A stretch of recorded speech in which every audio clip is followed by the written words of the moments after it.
All right, and we're in. Welcome to more Pendragon. We are playing in the year 509. This is the very first episode of the year 509. This is, in fact, our last year of Anarchy, boys. We did it. We did it. Zach, it's been a long run for you, but no, just kidding. Welcome to the long-term crew, now that you're here. But yes, Mark, Thomas, Liam, we've been at this for like a year. This was the longest period by far. Not only because it was so many years, because it was sort of a, well, you have power and sandbox. Good luck, and tell us what you want to focus on. We will be shifting away from that again. We will still have moments to highlight as we move towards the Boy King, which is, in fact, next year. Next week, we have Gary joining us to reprise his role as the Praetor Agrius. There will be an opportunity to address him directly. Indeed. But I will not decide one way or the other. We will see. We will see where that goes. Let's do some introductions, fellas. We'll start with Thomas. Hello, my name is Thomas, and I will likely be playing Marshal Edrich of Winterbourne, Stoke, Baron of Vagon, and recent returnee to Salisbury.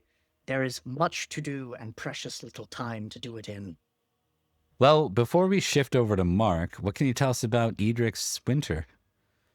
Have any critical changes? And how old is the old geezer now? What are we talking? Edrich is now 46. Nothing too surprising happened over the winter. I don't think I rolled for childbirth, which could kill my wife. But for the most part, everything was pretty standard. Nothing too much increased or decreased. He's aging quite gracefully. His dexterity is 9. Woo!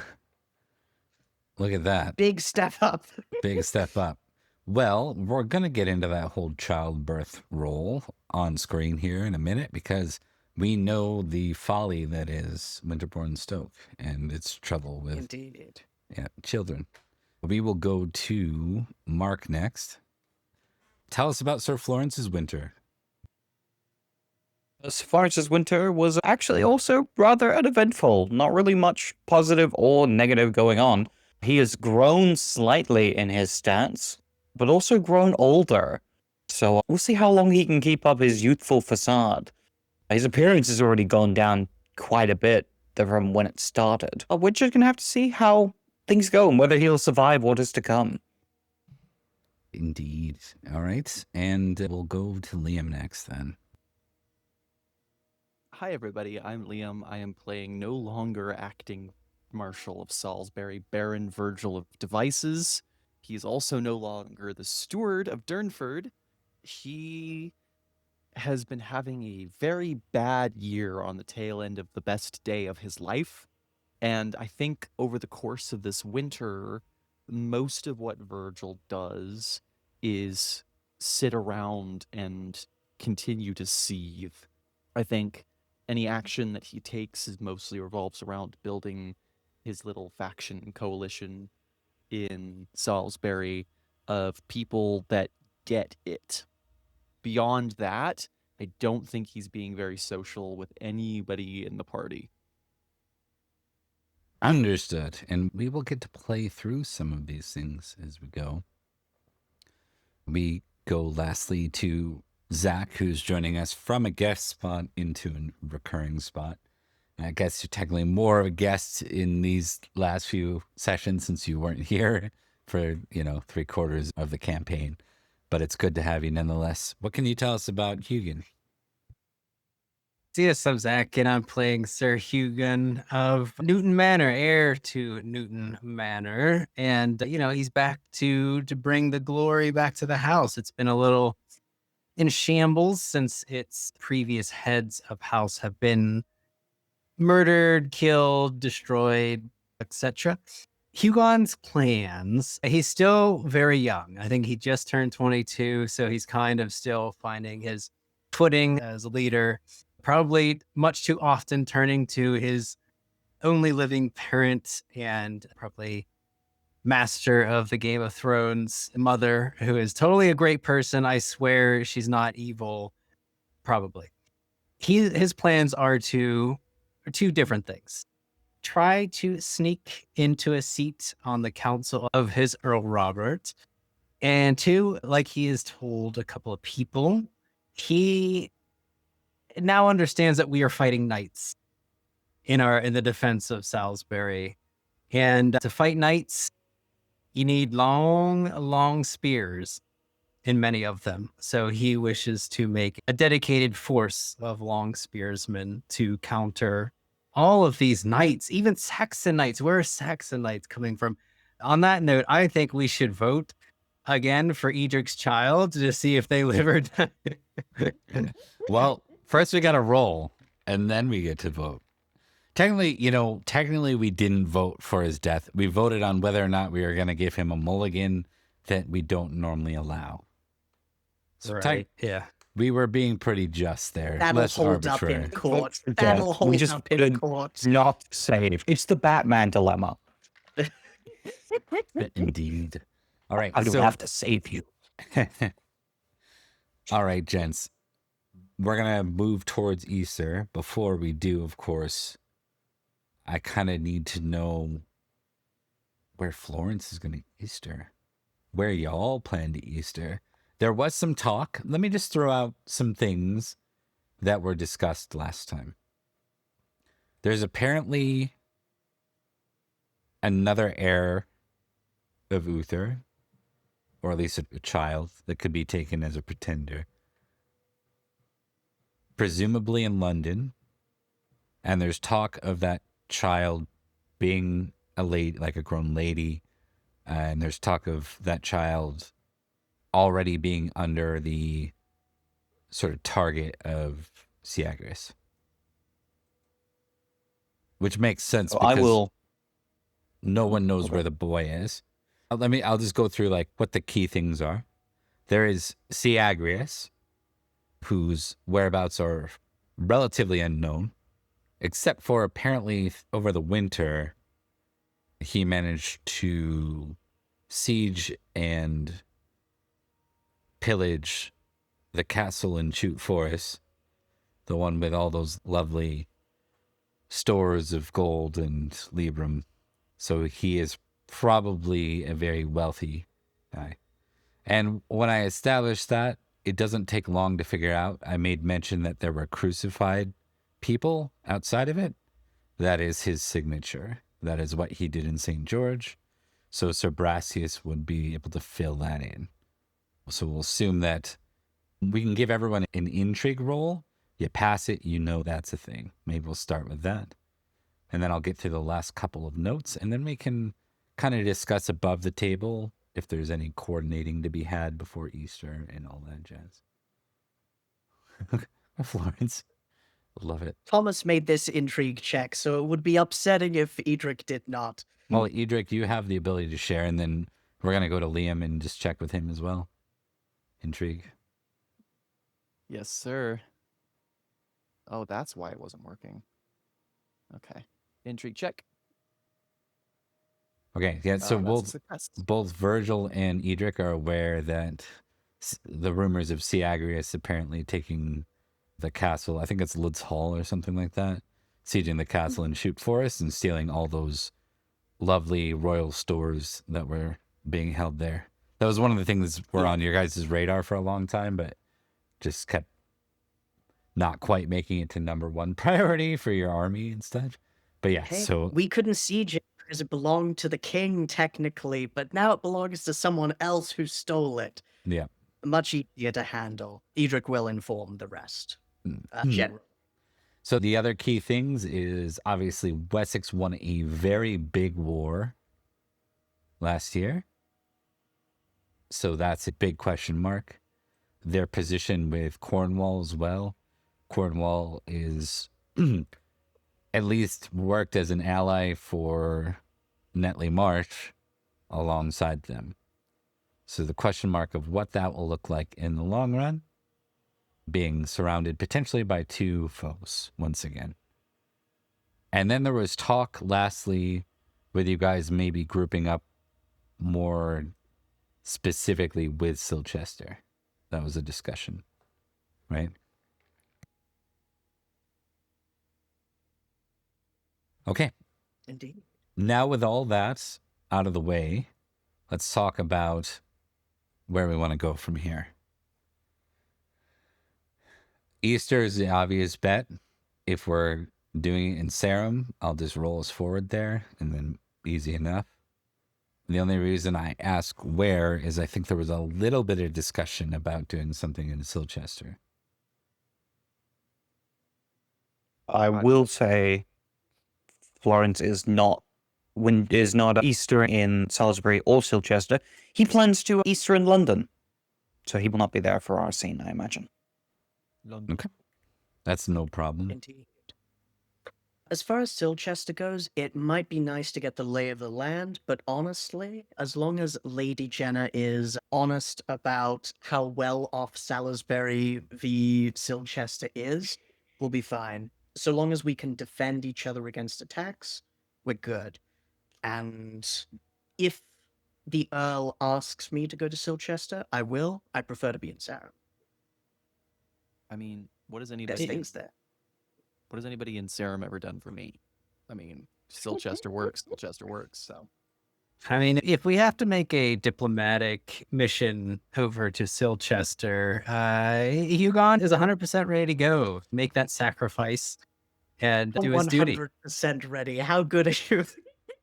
He is 110% ready to go visit and talk to the very important people at Silchester, and definitely not to spend time with the flirtatious lady Tegan went. Yes, definitely not. Absolutely. That is not the priority. That is not the goal. That has nothing to do with it. Well, guys, I'm okay with Sarum. I'm okay with Silchester. It doesn't matter to me. It doesn't sound like Florence is going to be it either.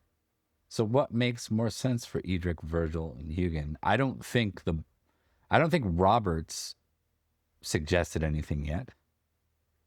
Or been suggested too. I say give it to Thomas, and if Thomas and Zach disagree, flip a coin.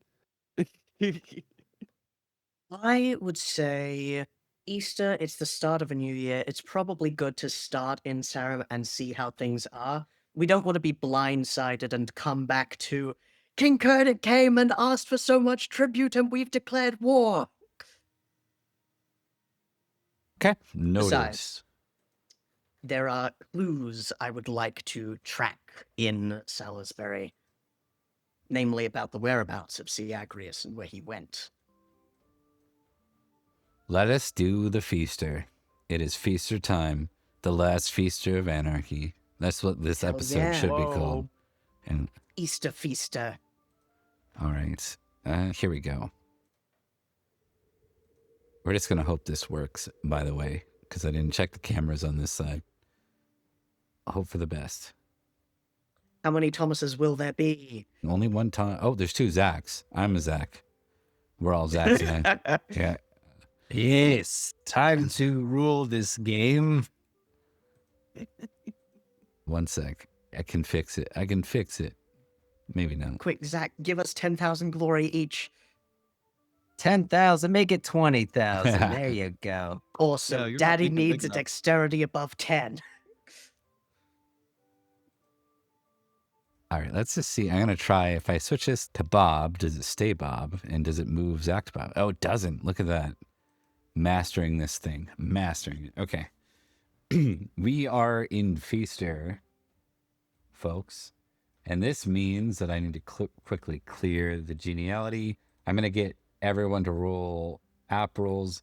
Florence is not going to be here, so there's going to be Rhodri, presumably. Or is Florence taking Rhodri with him? Is this the third?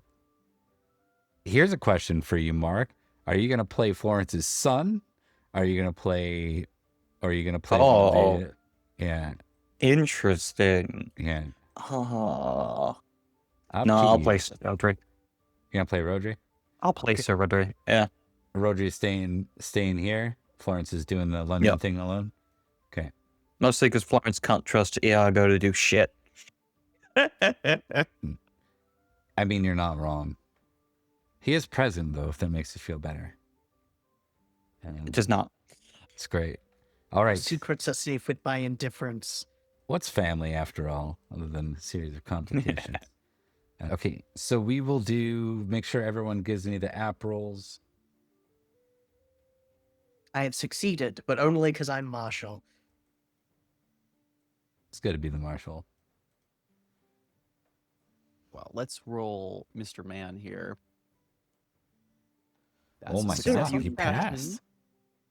I know, it's crazy, right? Yeah. He's quite skilled at it, but he just is unhelpful to me. God damn it. What? Below the the- salt? What? Virgil's Ooh, very oh. bad, no good year continues. Continues with a vengeance. Yeah, Rhodri's that's about right. Rhodri's down to an 8? Interesting. Yeah, Rhodri's not doing well.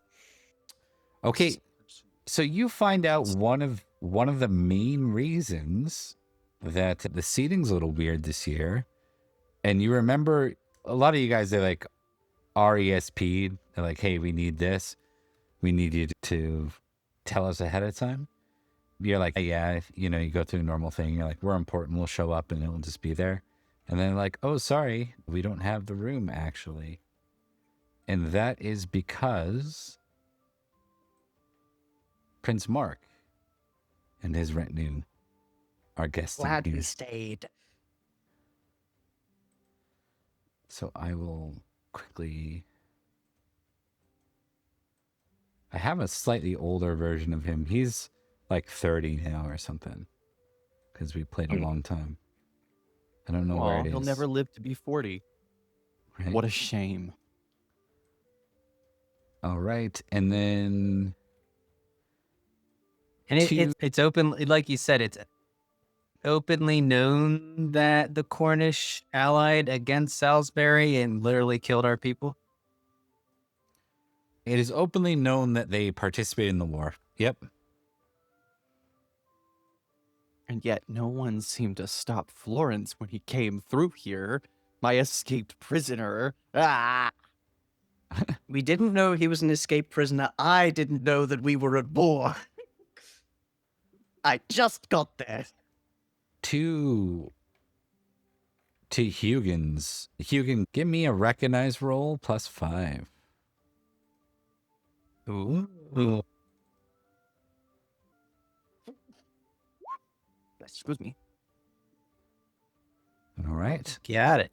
Lady Jenna is present, and so is her handmaiden, Tiganwyn. Why, hello there. It's feasting time. It is. So, with do it, feasts, Women are not to be trusted. Yes, sir. Sir, Virgil.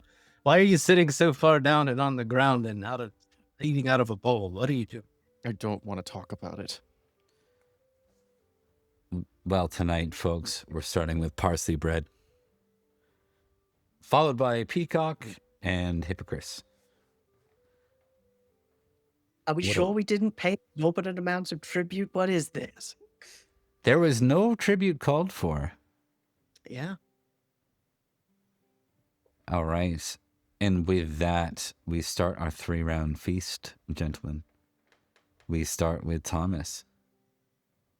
I'm going to start it the only way I know how, by drawing cards. Something shiny, awkward conversation, my specialty.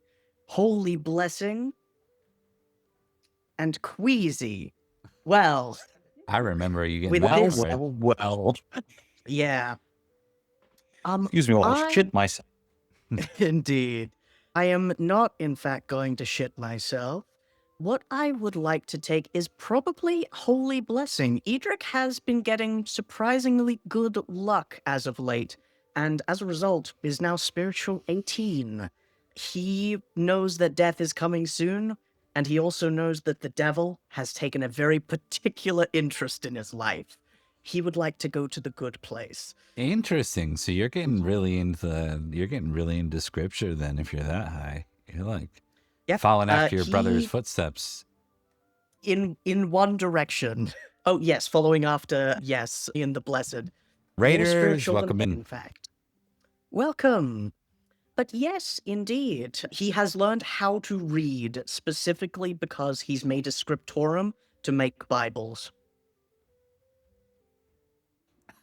Love it. All right, so let's figure out what you're doing here. Your holy blessing, is that what you're going with? Yes, it seems I am blessed by higher powers. So it doesn't actually have to be a bishop. It can just be like a golden glow.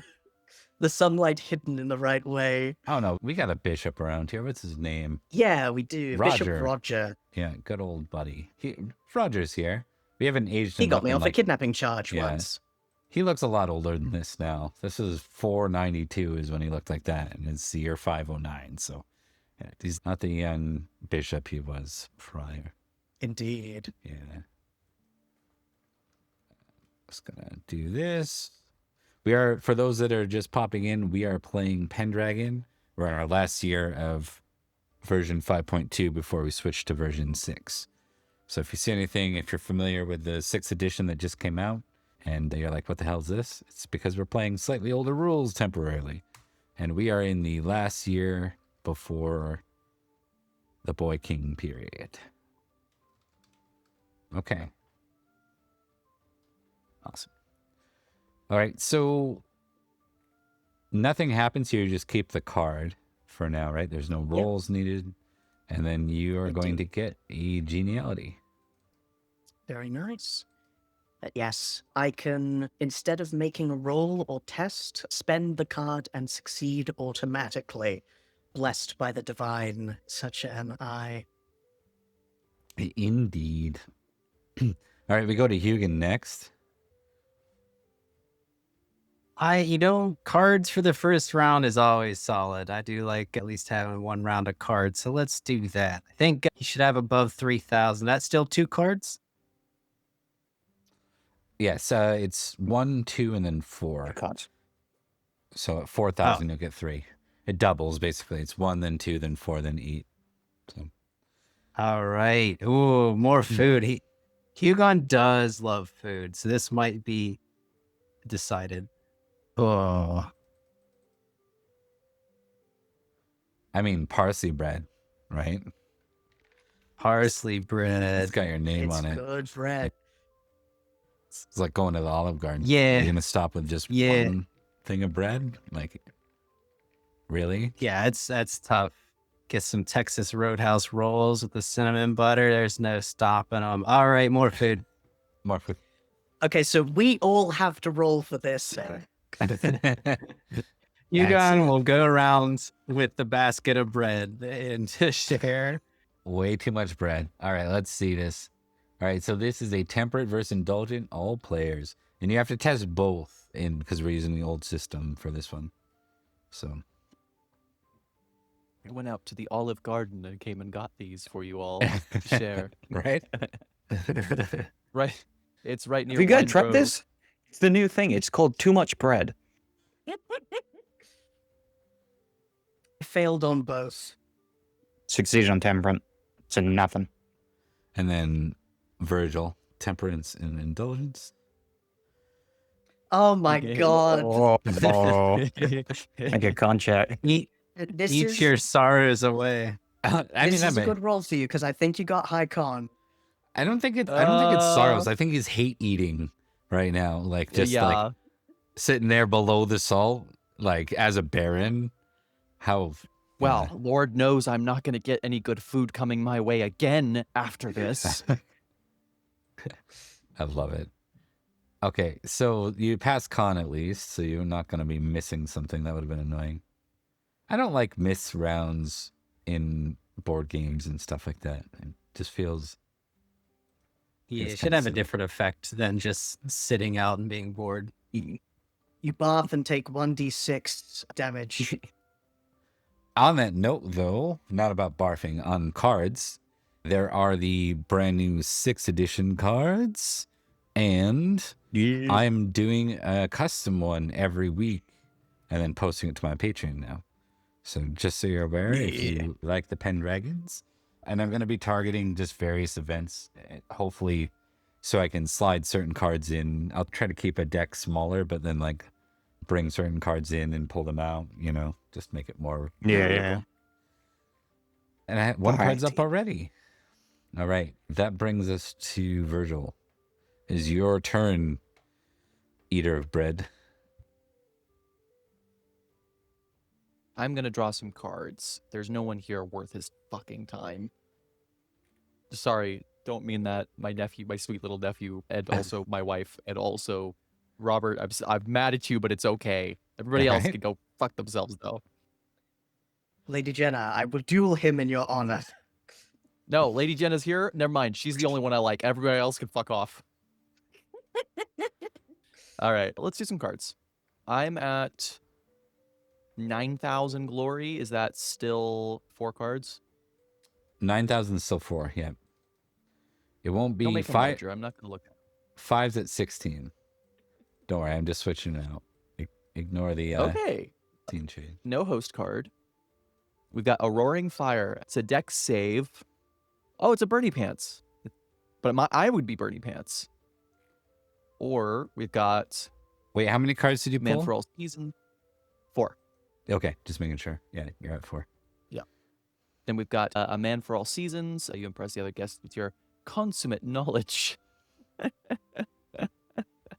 I don't think so. We've got, oops, a serving girl drops a platter of food all over you. Oh. Is it her? That's the question. No, it would be someone else, but Yeah. still, a helping hand. Serving girl asks for your assistance taking care of a drunken knight. That one could be her. That one. In fact, it probably is. I want to do oops, please. Oh, look, the very best of all of the cards. I am so excited here. I would like to note that I have a flat 10 in dex. So this is a coin toss. I almost rolled con. Here we go. Hey, That's critical dex, baby. Let me start a new glory tracker for this year. God, Virgil's so cool.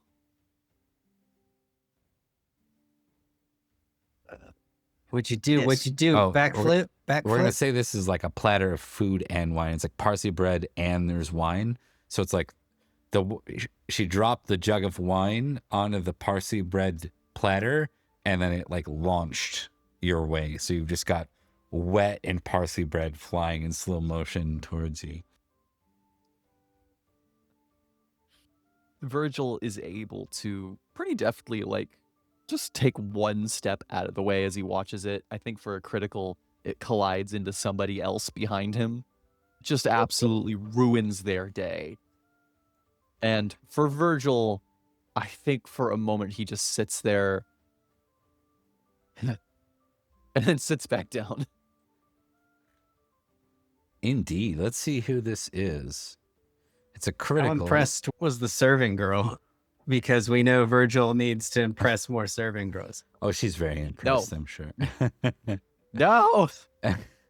You can Um, heed my words. Women are violent. Stay away from them. They're not who- to be trusted. Who should this be? Let's see. This is why we cancelled you, Virgil. It wasn't the murder. No!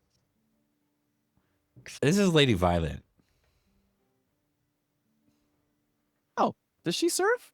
No, she caught the wine and No! Virgil doesn't care.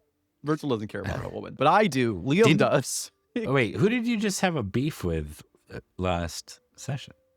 That's who it should Oh be. God, pick a Lady- number. I get It was the King of the Bean. It was. I No, wrote his name correct. down. Right, that one. But who did the serving girl, who did your mistress come in? It was the King of the Bean. Oh, right. There was the wasn't there king of one the where beans, both you birds, where you right away. beef? Was it with It was a card. It was a card that I drew where his wife was beefing with Lady Violet. But Yes, the one yeah. that you were talking about was when his mistress came up and went, "The King of the No, Beans." I'm making thinking some the one jokes with about-" Lady Violet. That's why I pulled her. Yeah, yeah. So this is if you know, as someone, aren't you famously vengeful? Probably. Vengeful 15. No, I'm just shy of it though. Test vengeful or it's opposite. Okay, you pass, so you can tick vengeful. And you just get a slight sense of satisfaction from that.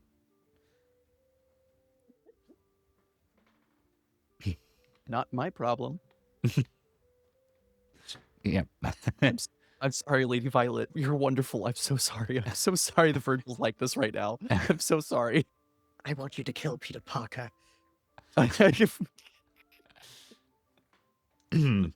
Peter Going to of God. House Sir Peter of House de Parker. Yeah. Sir Peter of House Parker. Yeah.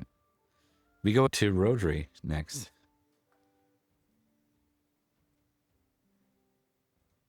Cards or actions? Let's draw some cards. Ba-da-ba-ba-da-ba. What am I at currently? That's Florence's glory. Okay, so I get 3 cards because I am over 4,000. Host calls for a toast. Those Good. bandits. And great deeds. It's host time. Toast. Yeah, Robert raises his glass and says,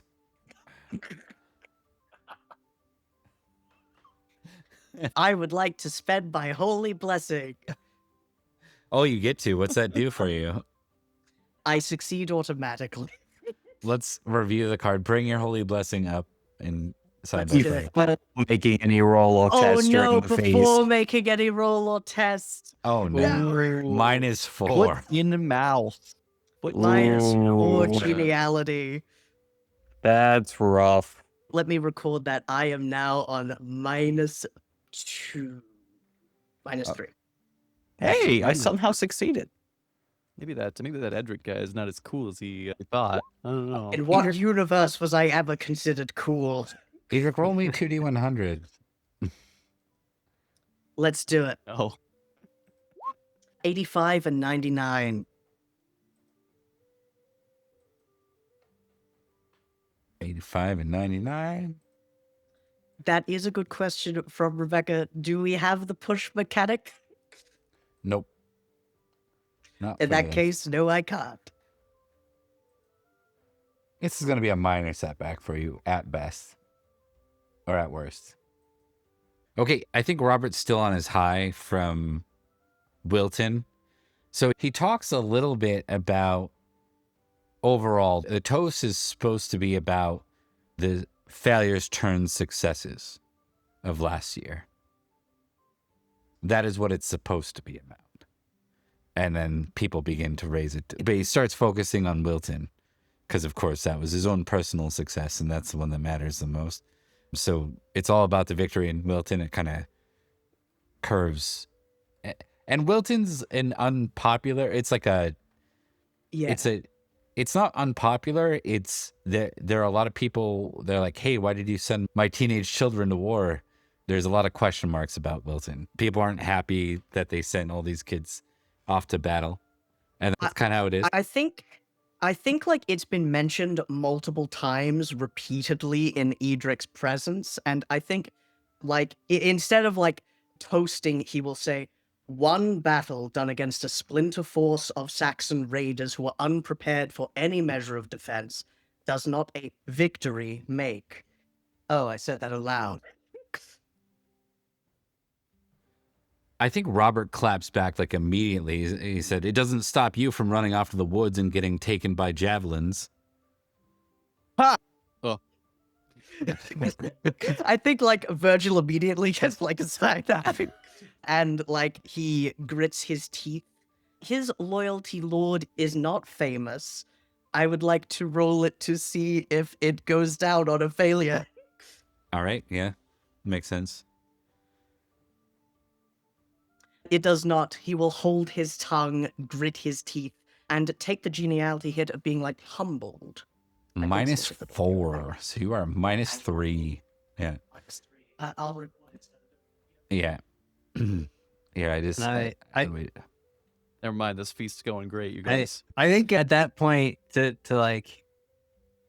to cut in, Hugon would actually cut in. If there's like tension building between them, he would cut in more of a mediator and essentially announce, now that the leaders of Salisbury are back home where they should be, we are protecting our lands against those who would take it. And Yeah, I think he's just cutting in to like stop, to cut the tension a little Yes. bit, not to like go into any long speech, just to be like, man, all right, let's. All right. Yeah, that makes sense. And I think that's what nets you. It's like the timing of it is what nets you the win, so to speak, of the toast, because you get the highest success. What is does Virgil just do like that half-ass raise the glass in some comment? Because you failed, but so you don't make an ass of yourself. Yeah. I think all that he does is he laughs like that one solid laugh at what Robert said, and that is it. Otherwise, glass raised, whatever. I don't care. I don't care about these people right now. All right. And what about Rhodri? It's something you got a success. What's Rhodri add to it? He just makes some comment that's like, glory to Earl Robert, we fight in his name forever eternally. To our Lord. The effective equivalent of happy birthday with a balloon, response to someone on social media. Yeah. So it works. You dial in, you channel the safe route, and it works good. We are in a space between rounds now, folks. I will we're going to zoom in on one person and see what they want to do. Rhodri. Zoom in on Rhodri. Rhodri, in between scenes, is there any, or in between rounds, is there any player character you wish to talk to? The answer can be no, at which I'll re-roll. No, I'd say not particularly. He's just kind of blending in, trying not to draw attention to himself. Okay. In that case, it'll be Hugon. Hugon, is there anyone you want to speak to this round? Either Edrich, Virgil, or Rhodri? I think. Yes. So, question: Virgil, does he look like he wants to like suplex someone through a table at this point in the feast, or is that later? It's a good question. Virgil has pretty much maintained that vibe for 7 to 8 months straight. I don't think you've seen him in recent memory where he didn't look like any single person around him could be a target at any moment. Right. Okay. So Hugon is going to drop off another basket of bread, but swiftly pass by to go speak with Sir Edrich. Okay. Just making sure he's looked after. I like it. Yeah. If he's busy eating, he's not busy stabbing people. So I mean, It's fair. probably. They didn't let me keep my knife. Thank you very much. They He took has it from me. parsley bread in both hands. He's not stabbing anyone. Distract the monster with food. Yeah. All right. You managed to make your way over to Edrich. Sir Edrich. So It's good to see Hugon, you. and you as well. Well spoken in that toast. Right. I didn't really want to add much more. I could tell we're all under a lot of pressure. And even with this particular guest, and he takes a glance to wherever King or Prince Mark is sitting. Mark, with this particular guest, pressure is at an all-time high, and it is certainly getting to people's nerves. We aren't normally like this. Indeed. And thus it is all the more important to not show division. It was a lapse in my temper, perhaps. Though admittedly, the temper tested even more so. Ways with words are perhaps not what I or many knights of Salisbury are famed for, but hopefully our relationship will withstand 2 minor barbs. Speaking of the good prince, what are your thoughts on his being here? I suppose. And Hugon takes a bite of his own bread on a plate. I suppose I am of 2 minds. The first, and well, the easiest to get angry about, is that it's an insult. Prince Mark's own people, soldiers, aided Wessex in the attack on our own lands, our own people. Blood is on his hands, yet he sits here smiling. I am not in the position to make any kinds of decisions on such a matter, but I also see it as an opportunity to get an idea of what Prince Mark plans. You see, I can't believe that he wishes to see Saxons rule this land. Clearly, he seeks to be High King or something of the like. So, perhaps his loyalty to the Saxons can be changed, given the right circumstance. Indeed, the ambitions of Cornwall are well known, but it is also well known that Saxons make poor neighbors. I had been meaning to ascertain his motivations in a more discreet way, but it seems that... And he, kind of looks around at people, tittering at him at -3 geniality. That will perhaps be more difficult. Still, a necessary diplomatic investiture. You are right in that there is opportunity here, and right in moving past the slight that is given. Saxon Aethelings has sat at that very table in the very next breath asking for money. I don't believe that is what Cornwall wishes to do, but they can always disappoint us.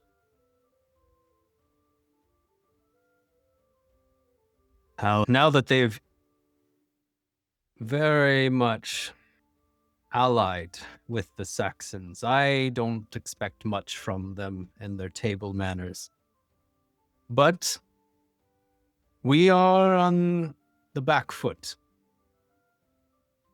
so we cannot really dig into our pride in this matter. Not if we wish to survive the many years that this war will probably go on for. Quite so. If my conduct is to serve as anything of an example, when men might shout and yell in anger, it is often best to listen keenly and see where the best place to cut is. I shall see what can be done, and I advise you keep your eyes and ears open as well. Much is changing, I can feel it in the wind. I will do so, Marshal. I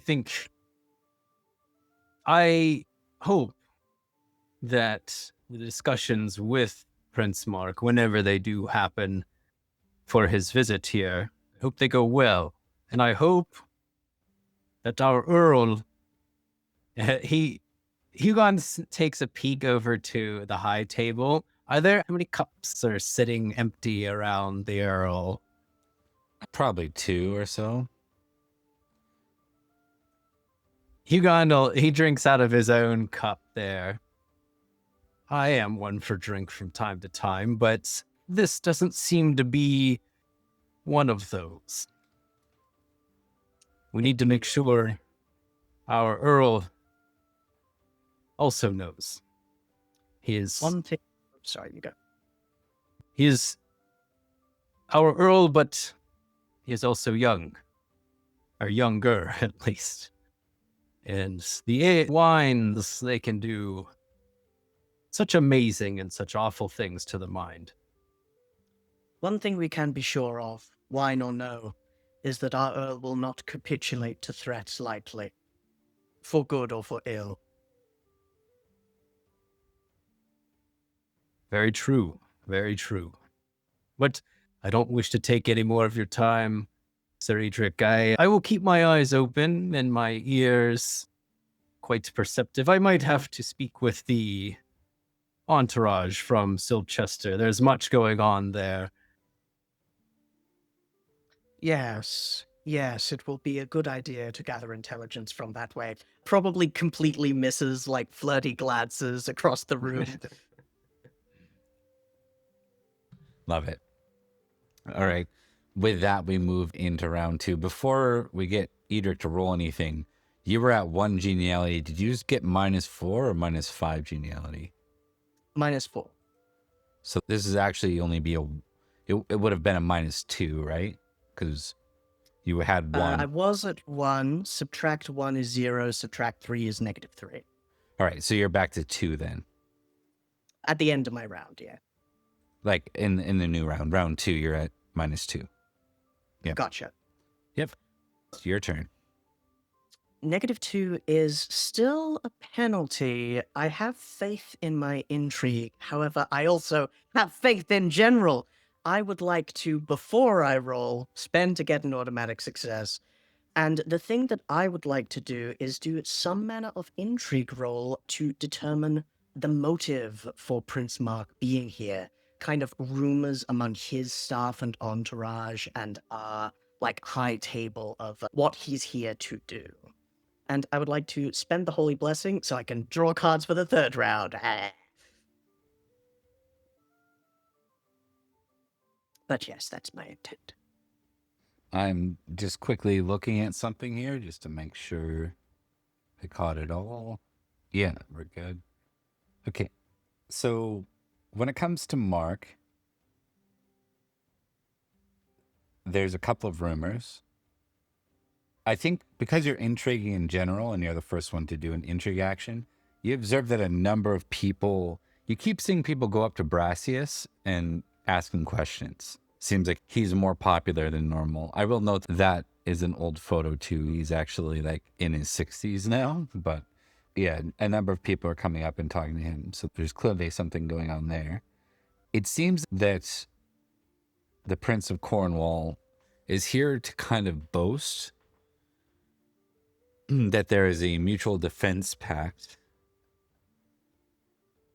for Wessex and Cornwall.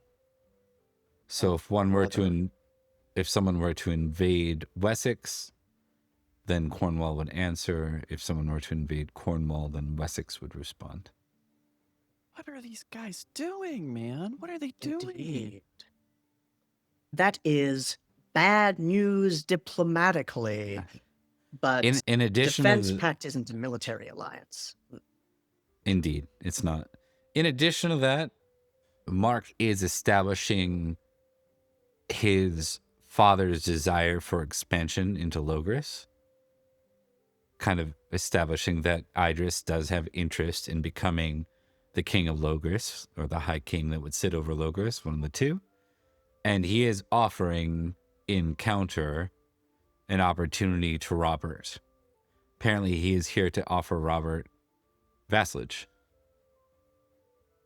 I don't have to roll or make an intrigue roll to know that Robert will not take that well. Yeah. Indeed. Love that boy. Yep. All right. So that is what you have right now. That is your round. That will net you 2 geniality. So you are at net 0 now. Yeah, we're back at the bottom. All right. And then we go. And anything else you wanted out of that? Are you happy with it? That's pretty much everything. It's largely what I expected, and that fills Edrich with crushing anxiety. You can tick intrigue because you got the auto success. There we go. Okay. Next thing, you go to Hugin. Well, let's see. Hugin's turn, followed by Virgil. Yeah. I think, is it too early? I might do that the third round. I think he's going to wait for the end of the feast for dessert. He's going to instead go to Sir Bar. Noted. And just since I forgot to mention it, Peacock is served, and it's redressed in the feathers before being served. So it's got feathers on the outside of it. You just see at the corner of the room Edrich scowling at the brightly colored plate. Why? Okay. You managed to... Sorry, I forget who you were going to talk to. The ghost of Uther Pendragon or Sir Bar. One of those two. Same thing. Yeah. Fuck those guys. Boother, I think. Yeah. Barther. And I think his goal going up to Sir Bar is going to be, I think it's gonna be an intrigue a little bit. I think he wants to essentially ask Sir Bar a bit about his opinion, or at least try to glean his true opinion about the Saxons, the Cornish, Earl Robert, and how the Earl is turning out, because it seems like Earl Robert's becoming the wild child of the court. A little bit. I will note, too, that I rolled and he failed temperate and he passed indulgent. So he is a little bit tipsy. Perfect. That is grand. We do not condone underage drinking here, but this is not modern day. So. What about Sir Bar? Oh, I thought you were talking about Sir Bar. You mean our Earl is drunk? Yeah. Oh, okay. Well, that's... High-level diplomatic talks are exactly when you want to get a little bit fighty. Not hammered, just the -5 one. Yeah. Right. Yeah. Is Sir Bar drinking? I don't think we've always established Sir Bar is not someone that gets like drunk. I think he's always nursing a drink. He's like that guy, you know, if we were a modern day person, he'd work out in a mine somewhere and then he'd always be drinking a beer with his meals. I think that's who Sir Bar is. Yeah, just has a consistent tolerance, but never really goes over. So really high constitution and just kind of probably like 13 temperate or something like that. Yeah. All right. Yeah. Should I roll first? Her roll? Yeah. Intrigue? It helps flavor it. Because if you like fumble or something, then it tells us something. It tells you informs you how to roleplay your character. Yeah. 3 geniality. Oh. Oh. Okay, well, You're not going to get anything special out of it, but like we can still go through the roleplay. It's still be character growth involved. So let's start there. okay. Actually, question. Yep. Due to a recent action, would I get a bonus on this roll because Hugon literally saved Sir Bar in the Battle of Netley Marsh? I will allow that, but you'll be cashing it in permanently. It'd be like a favor. A life boon for a feast gossip. It'd be a poor expenditure, but if it matters a lot to you, it could be done. No, I mean, we'll save that. We'll keep that in the back pocket, I think. I will, because this is not a card, I will allow you to push it because it could get worse. And if you fail, it gets worse. Oh. Push it as in re-roll? Push gives you a reroll, but it turns into a fumble if you fail. I don't think he's going to go. He really needs to make friends and not enemies at this point in the court. Pissing off Sir Bar, who's like one of the most trusted knights in the court. I mean, Yeah, you not could do not that though. You could cash it in and have the intrigue represent sort of like this could be more than just you gleaming a couple pieces of information. This could be you cashing it in to become close with Bar. Not, air quoted close. That makes it sound sexual. It's just close. You can become a friend of his. I mean, that sounds solid. I mean, it's also partially true. Hugon is trying to get into the good graces of the ruling nobles and knights of the court because his family's kind of been defunct for a while. But also, he'd like to make some friends, share a beer, share a loaf of bread, I think Bars, when knights get older, I think they're always looking for someone to follow in their footsteps a little bit. He doesn't have kids of his own, and he has squires, but they come and go. Robert kind of took a liking more to Virgil than to Bar, so Bar kind of doesn't have that. So maybe if you're cashing it in there, that's what this is. We won't give you the geniality for this cash in. We'll just simply count it as a success. Is that fair? So yeah, it's fine. So Bar looks to you and he's like, he struggles with your name a bit for a moment. He's like, Hugon, sorry. With all these young knights running about now, everyone's or something. Hugon laughs, and as he sits down, Sir Bar, you should watch how many of these cups you're accumulating. And he gestures to an empty table where there's clearly no cups, and it's a joke. Yeah. Well, I'll try. Well, it's quite the feast we're having this Easter. A lot of interesting faces, and old ones too. Many I don't get to see too often anymore. Indeed so. With all the change, he doesn't want to overemphasize death and get all gloomy. He's like, I'm finding myself amongst the aged. I remember being your age, looking up to Rhodric.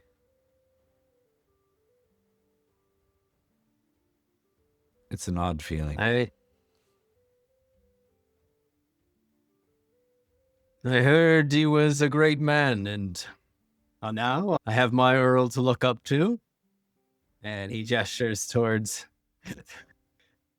whatever Earl Robert's doing. Yeah. Earl Robert is currently playing a game with his jester where he's like throwing bits of food. Like he's got like peanut, he's got something that like the king has rather than he's got like nuts, and he's like throwing them into the jester's mouth. Like, What does Sir Bar like? Any facial expressions when Hugon points out what he the Earl's doing? grimaces. Yeah, he grimaces a little bit.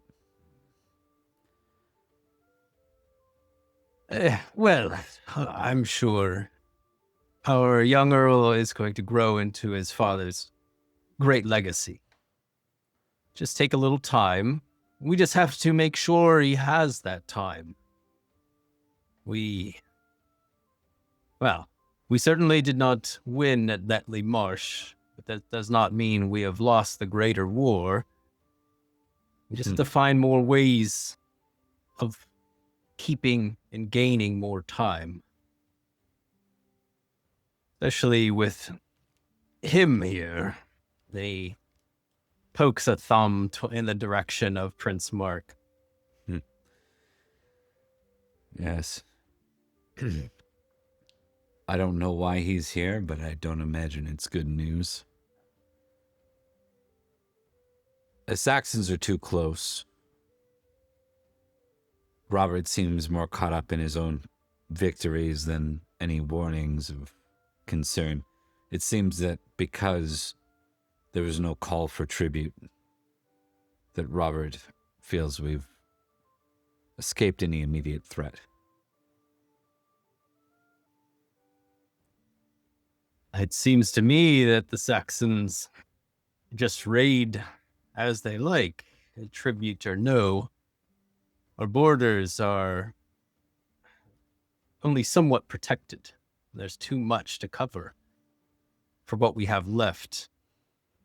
Do you think the Earl, once he is ready, will speak with Prince Mark? And if so, will they have counsel with him? Or do you think this is a talk between leaders? There are plans for the two of them to talk immediately after. Lady Ellen counseled Robert to call the council first. He insisted otherwise. It seems the Earl and the Prince will speak immediately after this feast. I see. Is it usual for the Earl to not convene his council? I feel like this is quite a monumental decision, if he is to make a decision this night. Roderick didn't call a small council for every little thing, but he also wasn't a 16-year-old. I think that Robert moves to make his position more cemented, more secure, more recognized by his actions. I don't think he'll remove the small council. But I think the days where the small council gathered for each conversation, each decision, they may be gone.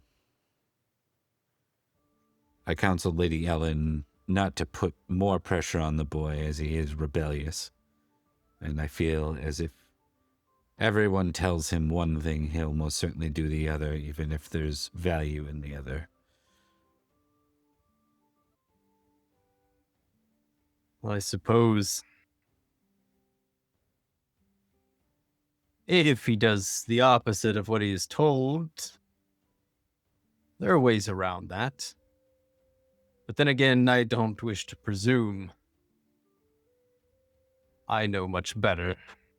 You and the others, those already on this council, probably have much more experience than I do. It's just something needs to be done. The morale is at an all-time low. I've been speaking with many people, and there are worries.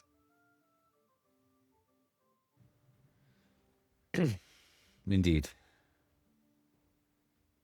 Something that we will have an opportunity to see. Robert is keen on furthering an alliance with Silchester.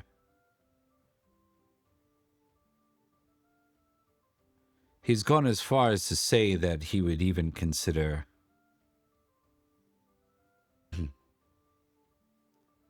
moving the demesnes of Salisbury to support the Duke of the Vale.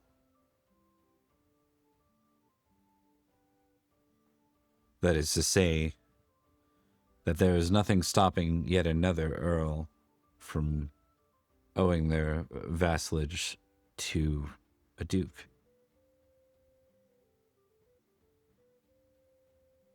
I think Hugon chews on that thought for a long moment.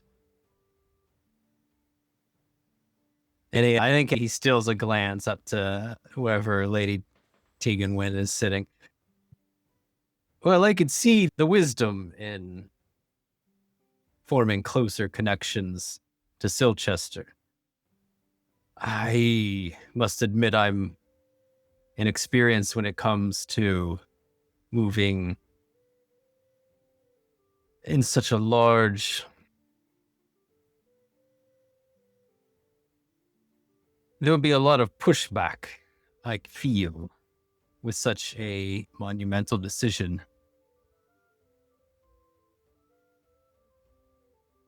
But we may be out of choices. Or at least the choice is dwindling. But I think I've fallen too far into negativity here, Sir Bar. It's a time for merriment. And Hugon will raise a glass, and I'll raise a glass too, and I think he says, Newton Manor has long since had a position of influence in Salisbury. Your uncle, as brave, as skilled as he is, he was not your father. Your father understood the court. He understood the way things work. He could speak to the knights who make decisions by their sword, but he could also speak to the king and convince him, even when his ego needed stroking. He was silver-tongued, perhaps at times to the detriment of some of the knights here. And your grandfather before him, he was important as well. I think you have an opportunity to bring back the influence the Newton Manor once had. You're young, though. It will take time.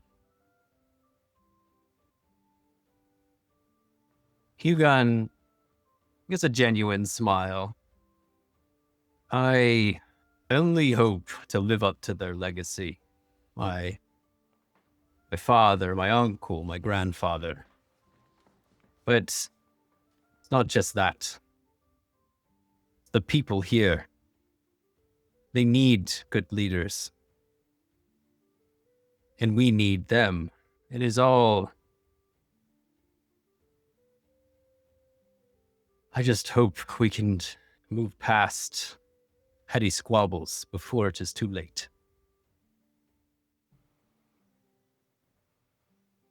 We will get there. I believe we will get there. I see Brassius amongst us. I see members of the Sword of Victory. A member, perhaps. He realizes that there's only Edrich. Salisbury's always turned out strong knights. Will continue to do so.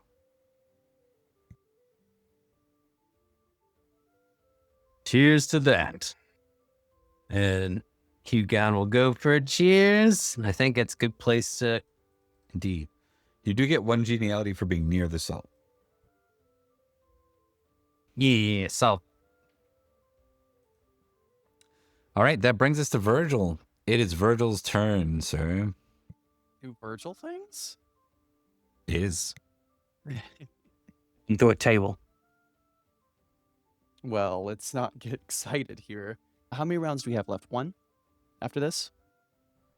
You get this action, then one more. Okay. Then I think I will hold the other thing I wanted to do until round 3, and I will draw some more feast cards. Give her. No! Come on, man. No! Give her time. No! It. Oh, thank God. Oh, there we go. Host toast. Robert saved me from the women trying to make advances on me. Another toast. Another toast. How much do you want to give me if I fumble courtesy again? These courtesans want me to pay money? Are you kidding me? I don't have all my assets anymore, man. Get out of here. Can't afford this Leave me shit. alone. It's 3d20 dinars. I don't care, man. I did the math, and with all the hounds that I'm paying and how much Virgil's been having to spend every year to live rich, he ain't gonna be able to cut it anymore. So Yep. I know the that host feeling. calls for a second toast. I am actually going to impassion on this roll. All right. I am going to recover some of my relationship with this boy who's I'm mad What's this at. fumble? Fumble. Well, Nah. it's a success. Not even the It's high. fine. Not even the It's highest. fine. It's Everyone fine. succeeded. Hugan, did Hugan take that one?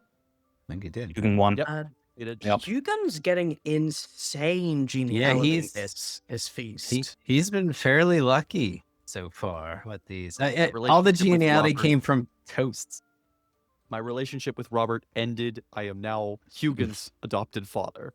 Okay. So this time when Robert stands up, he says, perhaps this is news. He doesn't say this, but perhaps this is news that you would all recognize is probably better to be like distributed a different way. But you can see just a little bit of a wobble in him that suggests that this, I think Robert's 17 now, but you know, this mid-teenager probably had one too many cups of wine. He raises his cup and he says, I have good news for everyone. The Supreme Collegium is meeting this year. They will discuss a path forward.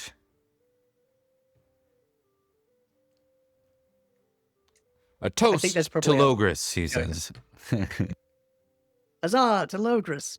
That he can get behind. A toast to those who we die for. To Alrighty. Logris and those who defend it. And that one's nice and simple. It's just like, it's a short toast, but whenever the Earl stands, like everyone's got to respond. So, all right. And then we move to Rhodri for round 2. Roger's gonna draw some cards. 1, 2, 3. More food. Mead. And secret dish. Very Man, it's all food food. focused. Yeah. I will note that Hippocris was our third feast. Let's do secret dish.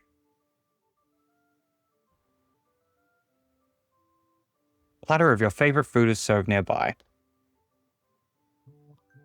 Ooh, what? So Temperate versus indulgent. what's your favorite food? What food are they serving? That wasn't me. I think I think Rhodri's getting a text. Sorry. Got the hypocrites. He loves the hypocrites, and it's about to be served up. A spiced wine. Yeah. All right. Let's see. Temperate. Success. Indulgent. This only passes if it's a critical. It's a critical. No. Oh no. It's the next round. You get hammered then because it's spiced wine. Yeah. I think rather than it being like a stomach issue, I think you get hammered and like you wander off outside to pee and you're just going for the round next round. All right. It's all right. What was that? It was worth a geniality still, right? A geniality point. So I got one more geniality for this round. Oh no. That's it. All right, we're gonna put a red X on you. It just means you're over. You know, you're done. I'm dead. Yeah, He you're got done. assassinated. Rhodri dies. I think we need a Eight. Rhodri speech now when he comes back. All right. Edrich, you get a in between if you want one before the round 3. I know what I want to do. I want to talk to Virgil. Why? Stay away from me. It's too late. That attitude is precisely what. I think he's definitely been noticing that Sir Virgil's things have been different since he left and since he has returned, and the lack of official pomp of him reclaiming his position would leave a bad taste in the mouth of anyone. But also, Sir Virgil took a bunch of knights and went raiding Wessex without his say-so, so something more is up. All right.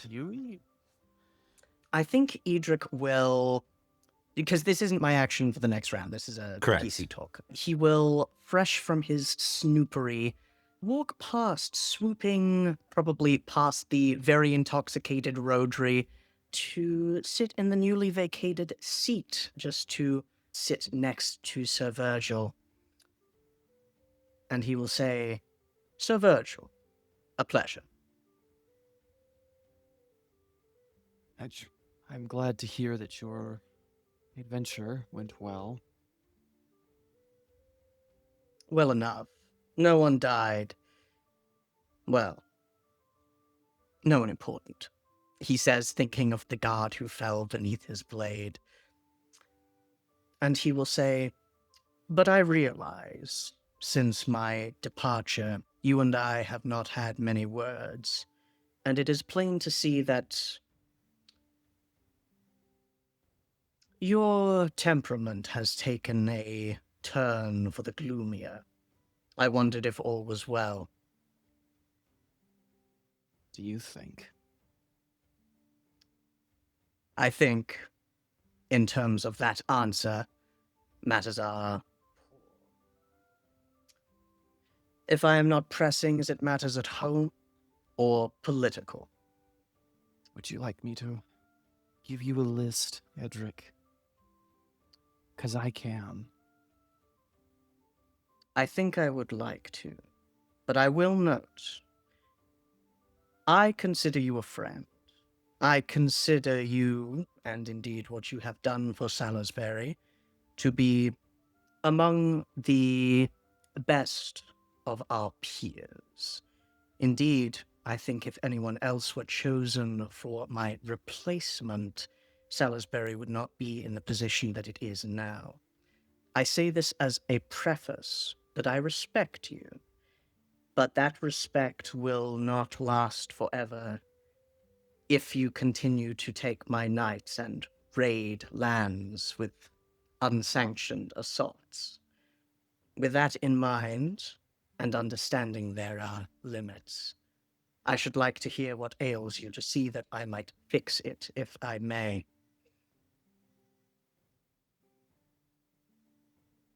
I see.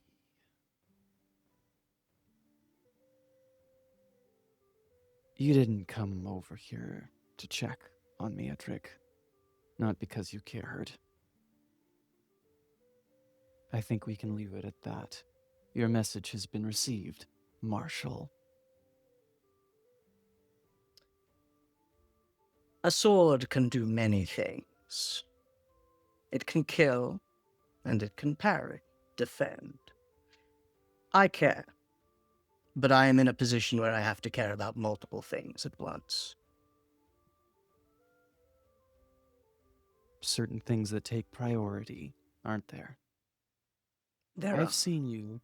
I've watched your words slither into the ears of others, Edrich.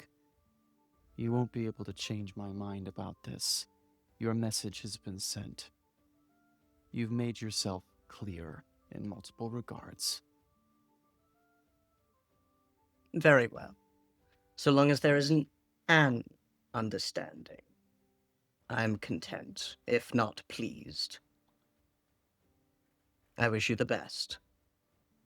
All right. And then we shift away from that scene to round 3 with Edrich. I think swooping from that conversation with a kind of one of his friends drifting away, it is the nature of things. So long as he does not become a problem, I'm sure he'll be fine. He will go and speak to Sir Brastius, who has been very popular for an incredibly aged knight. He wants to see what the fuss is about, and of course to speak to Well, there was a long period of time when he wanted to kill Sir Brastius for killing Sir Merrick of Newton Manor. That time has passed, mostly. But he wants to see what the fuss is about and why he is here.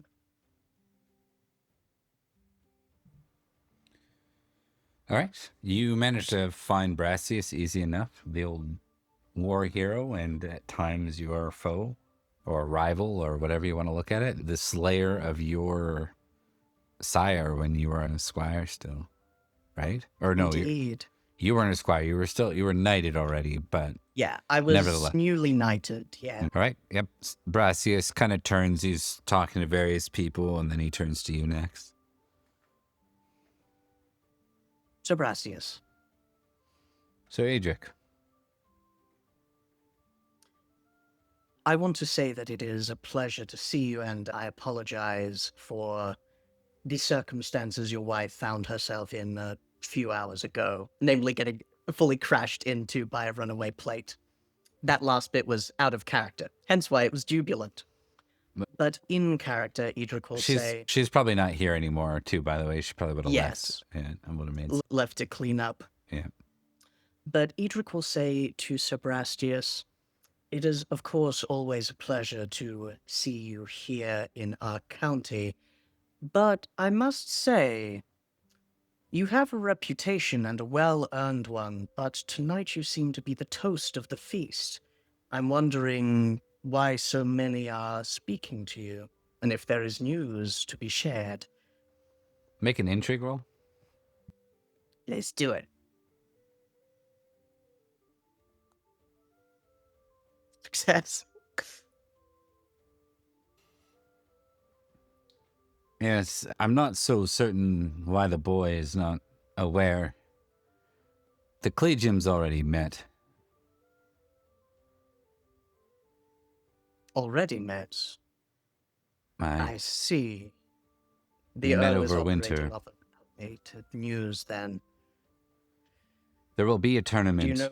in London. The tournament, whomever wins it, will have the blessing of the Collegium for the rights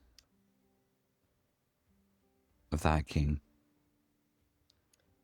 Now, this comes with additional consideration, Edrich. You need men that would, lords who would back you in such a position. Indeed. I will say this, and speaking without false modesty as one of the better fighters in Logres, that's a ridiculous way to pick a ruler. But I'll consider it more a political stunt than a test of arms, I suppose. You're missing the point as you typically do, he says to you bluntly.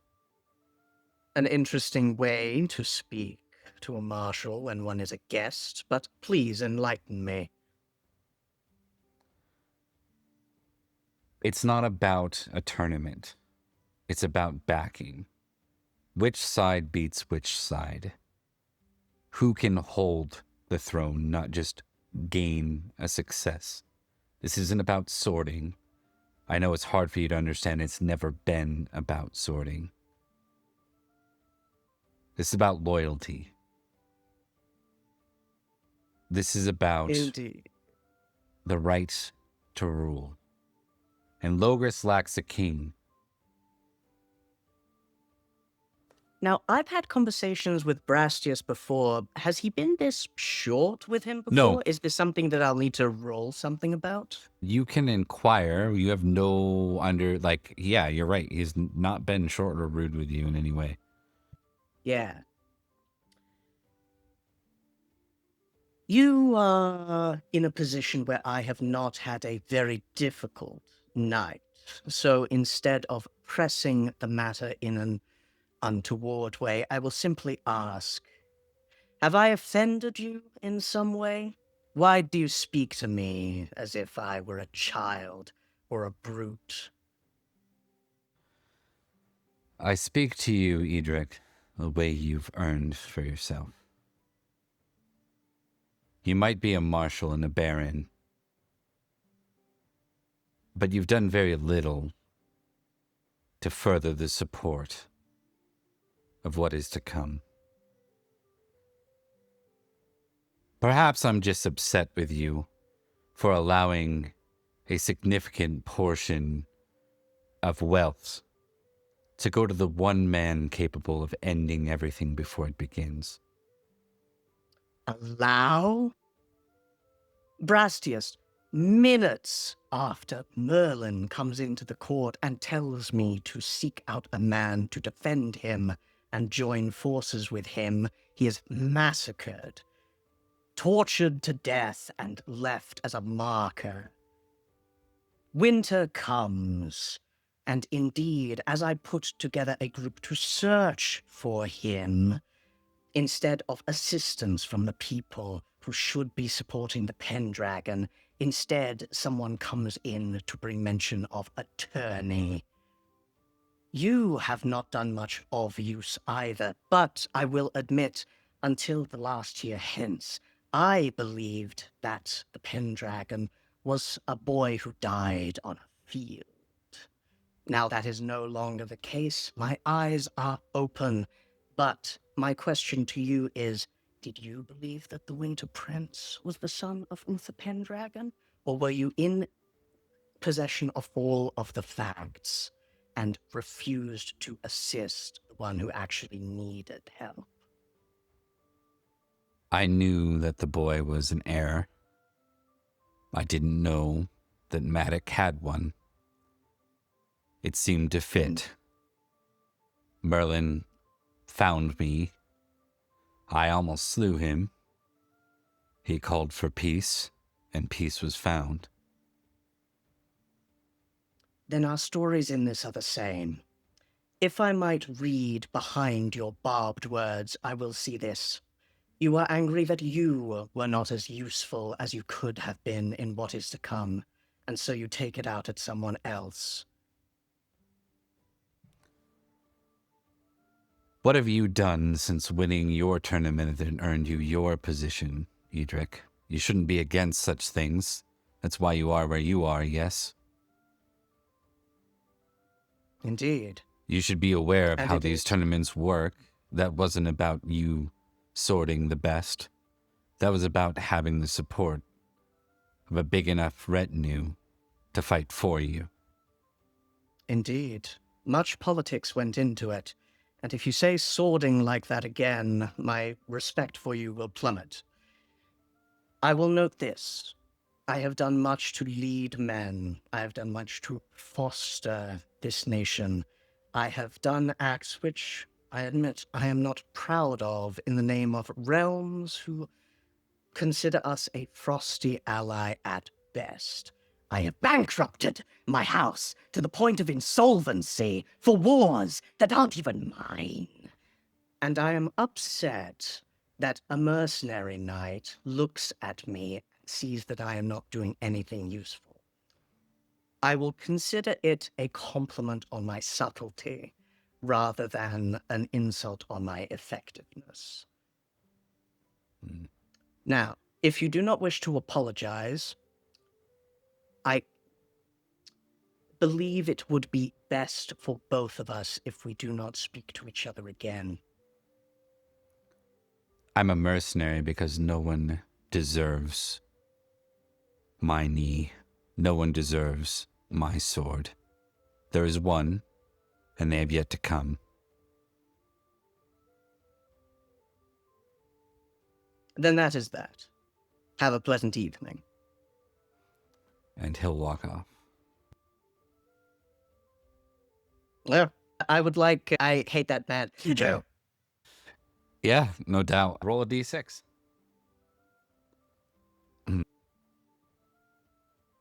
6. That will go, I mean, you can put it under suspicious for Brastius. Suspicious represents not trusting the motives of not liking. So when you typically dislike someone, even in real life, like whenever they do anything, you're like, why are they doing that? It seems weird. Yeah, Yeah. what does it gain Yeah, them? yeah. That was nuts.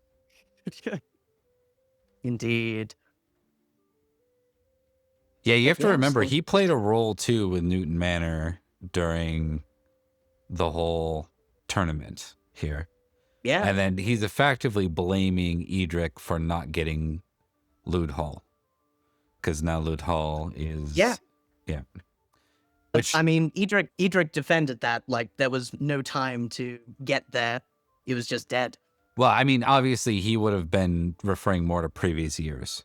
Not, Yeah. right? Which you totally have a defense against as well. Just worth, like, noting that's probably where that came from. It's Indeed. probably not about, like, Characters live in Merlin. different worlds. Yeah, exactly. I'm gonna kill him for it. Hugin, it is your go. Wow. After that, okay. Sorry for taking so long. No, that was intense, and I loved it. And this is like the opposite direction, and it's just so. Sir Hugon is going to approach Lady Teganwen with where is she seated? Is he able to do that? Yeah, so because she's a handmaid, she actually sits close to Jenna. Like she would, you know how squires are stuck on the floor? Handmaids aren't stuck on the floor. Handmaids actually get to sit wherever their lady is sitting. So because Jenna's a guest above the salt. Okay, then this will work out, hopefully. So this is obviously going to be flirting, but Hugon is going to collect a platter. Yeah, Virgil's in the background, just like, don't do it. He's going to collect a serving platter and pick out the choicest pieces of the parsley bread and the giant peacock that we're feasting on, and 2 cups of wine.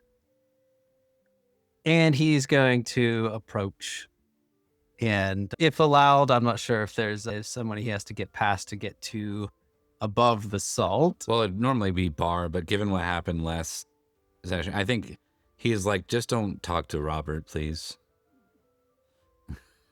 That's all he says. Yeah. Easily done. Yeah, he's not going in that direction at all. And he'll bring up the platter and set it down with the cups as well and say, Lady Teganwen, it is wonderful to see you. I have brought us some wonderful Salisbury delicacies. I'm sure you've seen it, but I feel like I would actually like to bring it to you myself. All right, we're going to need that flirting roll right up in front here. Make sure we're not rolling a fumblage. Right. Make sure that wine Yeah, is let going me- everywhere or something, Yes, so that was how it was supposed to go. And then, in reality, when Hugon wakes up from getting knocked out, from tripping, he has a flirting of 7 plus. Oh, yes. Actually, A lot of geniality. hospitality. Can I? Yeah, can I roll hospitality passion? You can. He is pretty. Hospitality is pretty. Not a 20, so that's not a negative here. So All right. Well, we're back in 5.2 We're for the time being, so you don't have to re-roll to confirm it. It's just that nothing happens. So, yeah. all right. All right. Well, we're relying on pure flirting and geniality then. So. I believe Oh, in it. Oh no! Oh no! Ooh, I have a suggestion. There we go. Yeah, Hey, what's the so there's suggestion? push mechanic. What if Yeah. Virgil, because my action for this round was going to be that Virgil was going to go and talk to Lady Jenna. What if the flirt is that Virgil hears or is a part of this somehow? Well, it has to be a fumble on. You can't push a fumble. A fumble's already a fumble. Yeah, Mega fumble. yeah. I like where you're going with that. Does Virgil perhaps not hear him and talk with his hands big enough to no? Because that would be on Virgil. This has to be a fumble on Hughie. I don't have an answer for this one. You know the thing that you were saying while I was going to the bathroom, which is basically that's what he intends to happen, and then Yeah. he gets knocked out. So, He- I mean, I mean, it could be that definitely is tripping somewhere as he approaches. You know what we're gonna say? There's like a big long table where you are, and just beside it, unbeknownst to you, under the same tablecloth, there's a little side table that they established because they weren't expecting someone else. So you go to talk to her and like to be, relaxed. You put your weight, just as you start to talk, you put your weight right on that small table and it just caves under your weight. So you get like 3 words out. You're like, Lady Teganwyn, and you just like roll down the stairs and the wine goes everywhere. Right? Yeah, can Hugon's face just like clip onto the high table before he tumbles down? Too? Sure. I want him to be bleeding head from this. Scrubs.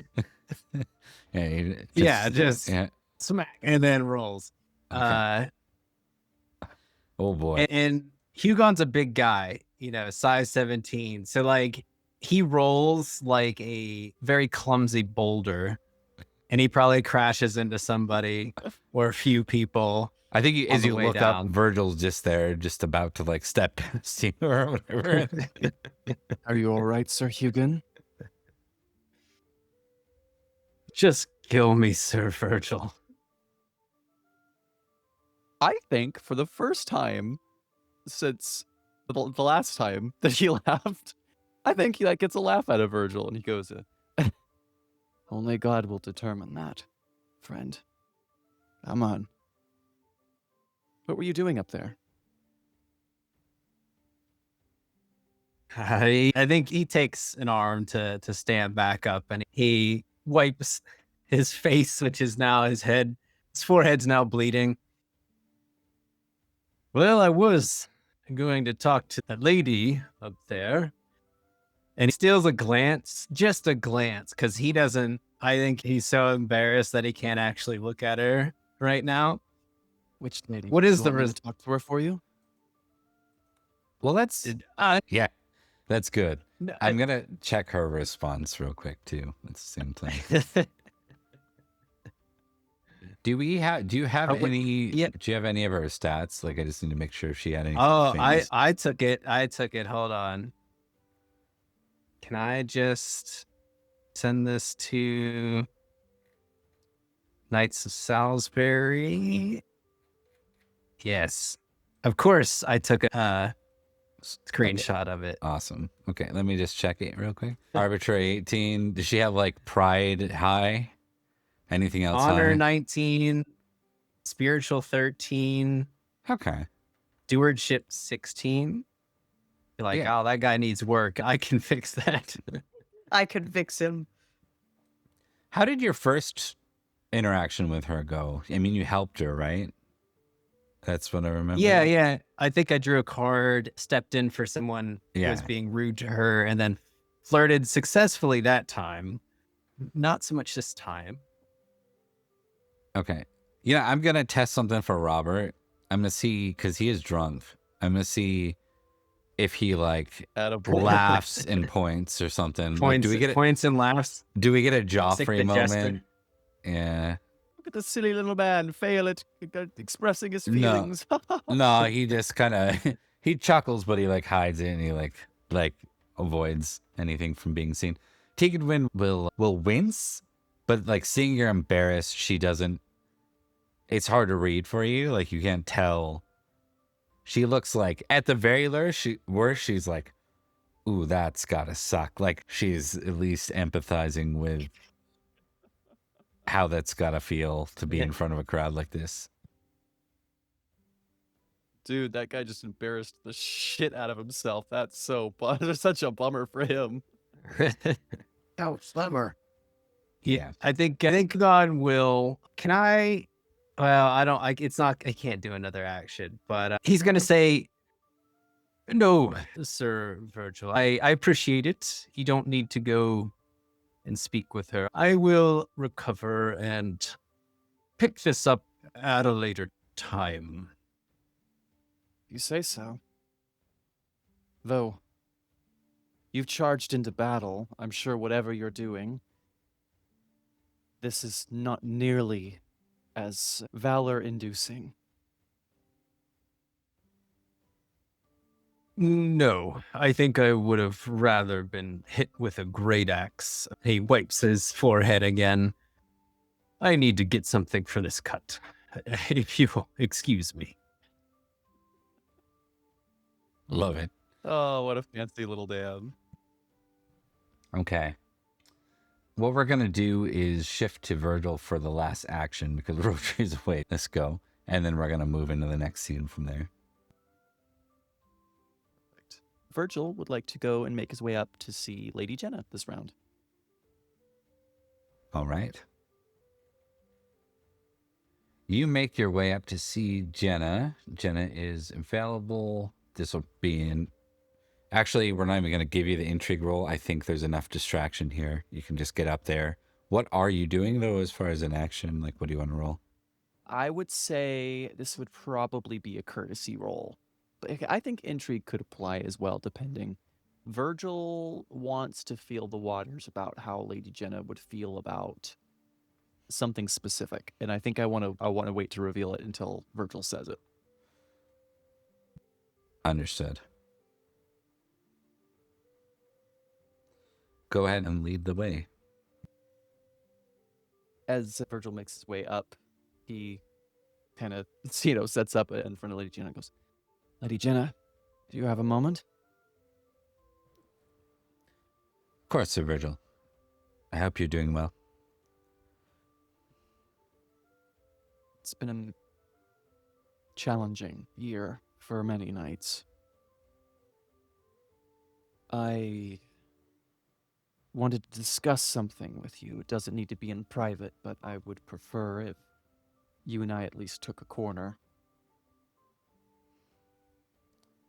Plus whatever handmaidens or guards you would need.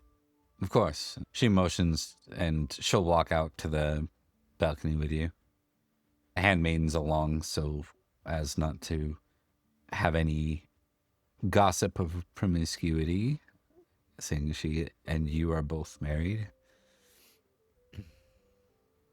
Virgil, kind of rolls his neck a little bit in a stretch, and he goes, I heard recently that you aided in the survival of a great deal of new knights in Salisbury. Is there truth to this? I rode alongside the others to Wilson, yes.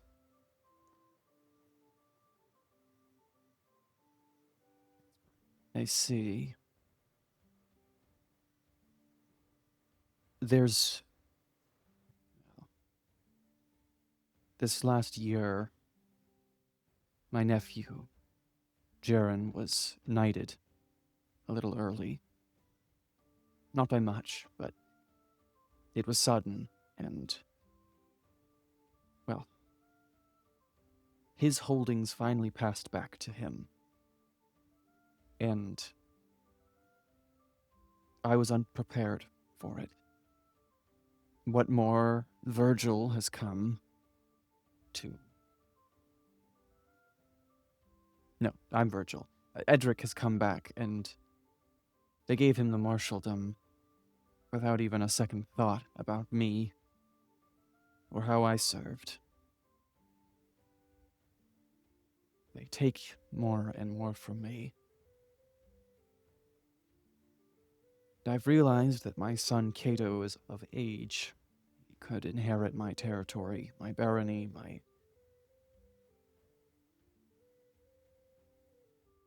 Do you intend to continue fighting?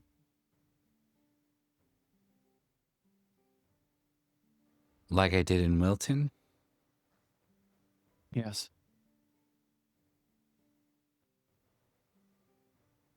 Probably not, no. Wilton was... I didn't know what happened in Wessex. I only knew that it was grave news. I grew up here in Sarum. Wilton was a visit. It was a pleasure as a kid to go there, to walk the market. I thought about the people there. I saw the others going. I saw that your wife was going. She didn't stop me. I've made a lot of mistakes. Lilo has not been one of them. I feel it's inappropriate for me to encourage you to risk your life.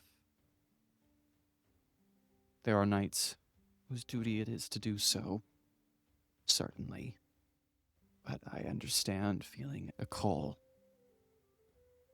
One that doesn't make sense to others. I can't say for certain what you'll choose to do. But I don't know many who've seen combat only once.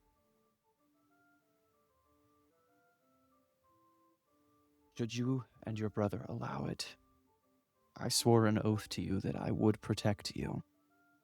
At the time, I meant that to be your husband did not treat you well. But I swore that oath and I meant it.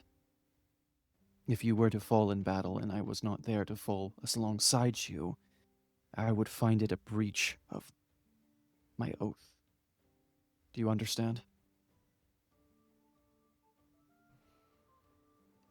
Virgil, you're a Baron now. I understand oaths are important. Words are important.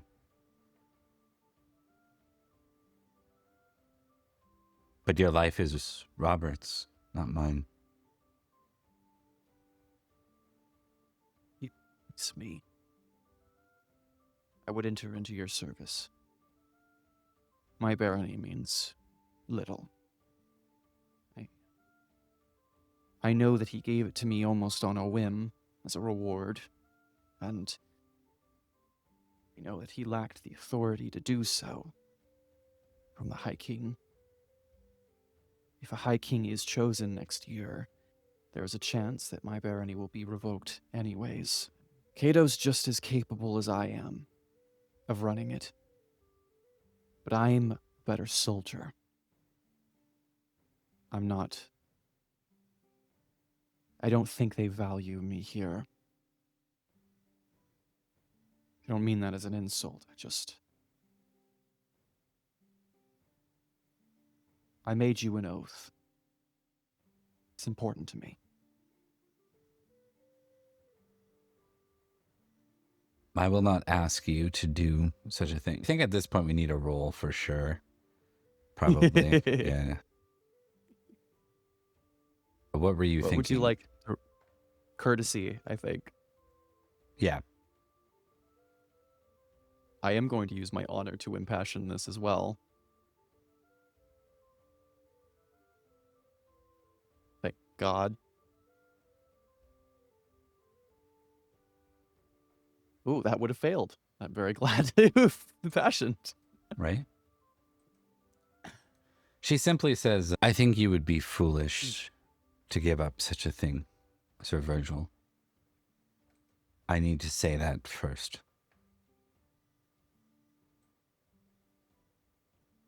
But I understand that there are knights who have gone errant.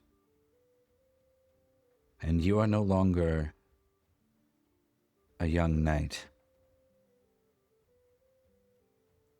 If you really wish it, regardless of me and any oath that you gave me, if you wish to remove yourself from that life, you are of an age where you can retire. No one will think poorly of you for doing so. You know that's not what it's about. No. But I appreciate your kindness in saying so. Don't have much to go back to these days. But I do love to fight. I will die on the battlefield. just a fact. He nods, or she nods. I think the impression, just to go over this, the impression she's suggesting is to give you an out for being an errant knight, because otherwise you're abandoning your lands and you're doing a great deal of harm in honor to yourself for abandoning station. Yeah. He wouldn't do that. I think for him, it's if Robert releases him to do Right. this, that's it, right? If that doesn't happen, that's his loyalty. His honor's greater than his loyalty, but she has, she's released him of the responsibility of that as well. I think he's torn between the two things, but if Robert doesn't release him, he's not going anywhere, Okay. We're going to move on from the feast. Virgil, I think yeah, that's your genealogy. Yep. All genealogy is covered. There is a conversation with Mark and the Earl. After the conversation, though, as we shift away,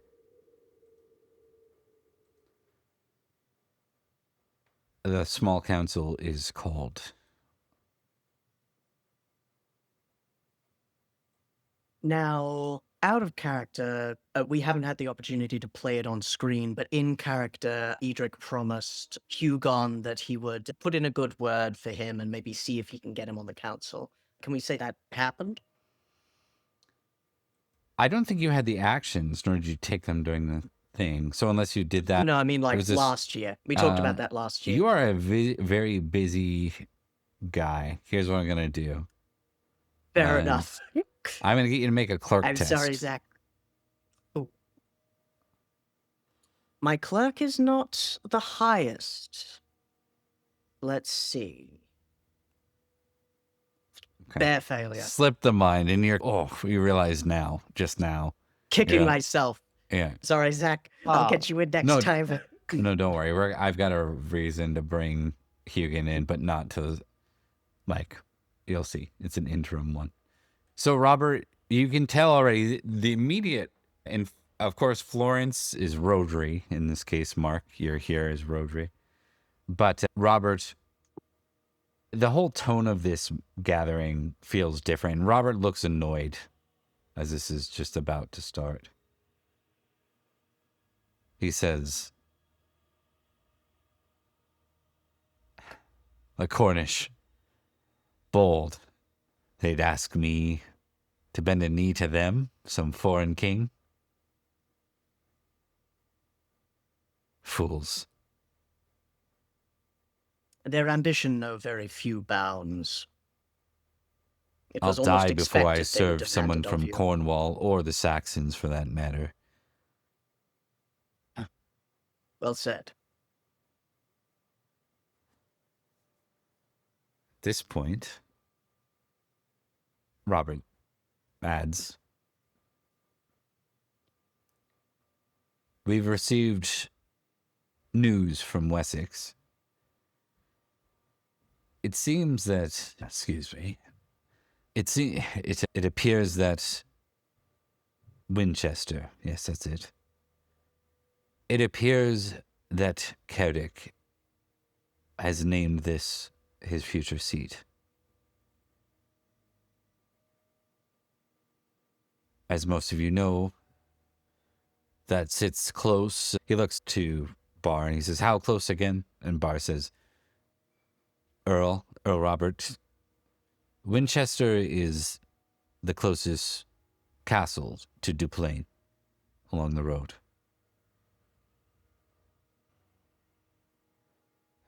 Right. Well, that would put the Saxons far too close. I will be calling for a treaty with this Cerdic. I wish to meet the man, not his son, the man himself. I wish to know exactly why.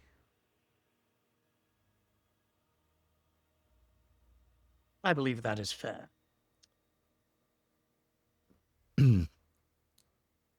Mother, could you please find Sir Hugin? And Bar looks confused. And Ellen nods and walks out. Bar says, "Oh, Robert, now is not the best." He's like, "It's fine. It's best to address this." Now, I'm of an understanding that there are some that find it bothersome. There's been a lot of talk that I opened knighthood to all the other, those who served in Wilton. I do It want is a to break in establish tradition, but it is your right. tradition, yes. Anarchy calls for more than tradition. Wilton called for more than tradition. And it happened the way it happened. So, they are knights. I do not wish to hide them away. They should be serving the Earl where they need to be served, where they need to give service, and that is here in Sarum. I would wish to have them all return to the garrison of Sarum immediately. Even the 14-year-old, as Hugin enters. Sir Hugin. My Lord Earl, Hugon didn't seem like he was prepared. Like his head is partially wrapped to staunch the bleeding, but he still walks in with a straight posture. How can I serve?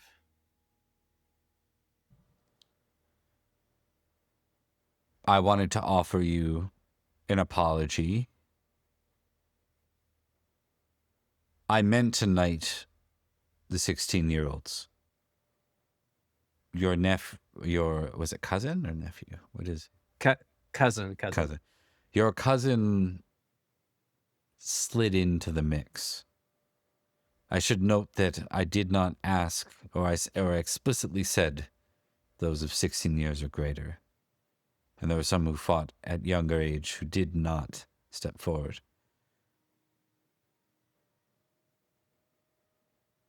I see. I had a conversation with young Sir Coric. He has a lot of growing up to do, not just due to his 14 years, but in other ways. This is not a first occurrence for his actions of this particular sort. And it kind of grates on him for a moment. He looks around the room with a lot of important looking people and decides not to go into more detail. However, he has a strong heart, and he seems to have no fear, which can be good and bad. Hopefully we can mold it into something good. That is my intention. I want to establish a point for him, and I want you to know that I do not mean a slight against your house. But this Christmas, he will serve as my jester. I think I think Hugon's mouth opens and nothing comes out, and then it closes.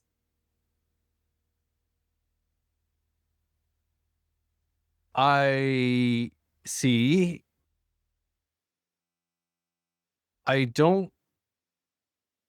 think he will quite enjoy the role, actually. And I'm not. He stops. Sir Coric will serve. My Earl. Perhaps instead, he thinks, perhaps we should name him my butler.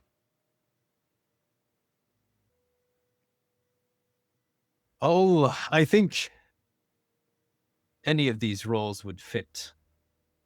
Jester, butler. I only ask, if I may, that you guide him, my earl. There's so much potential there I can see, but needs a firm hand.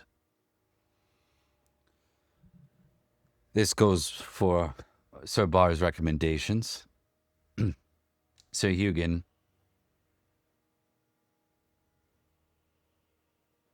I mean to have you serve here in Sarum to look after the young ones. You are a knight of rightful age. They are not, at least most of them. I would like you to guide them for a year, perhaps two.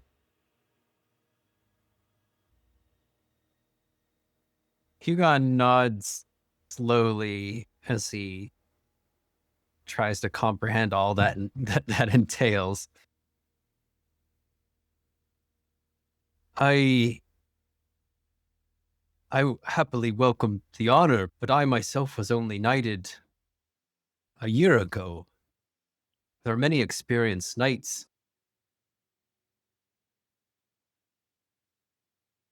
He looks a little in disbelief, not like he's angry or anything. It's more of the opposite, that it's more of a humility kind of thing. Welcome in, Raiders, by the way. And I think in response to that, Robert says, they need someone old enough to be an adult, but not too old where they look down on their opinion. You are newly knighted, and you can pick up on the phrases and terms we use to try and escape the adults' ears. I think Hugon smirks almost unbidden, and he can't stop it in time. And then he does a quick glance to the old farts in the room. Anybody yes, anybody over 40 is an old fart in this time period. Virgil is grinning. Quite true, my lord. Good. I will do my best. For all of you, we'll be sending the decree out. All the knights who were knighted last year will be returning to Sarum for duty. I'll have them recalled.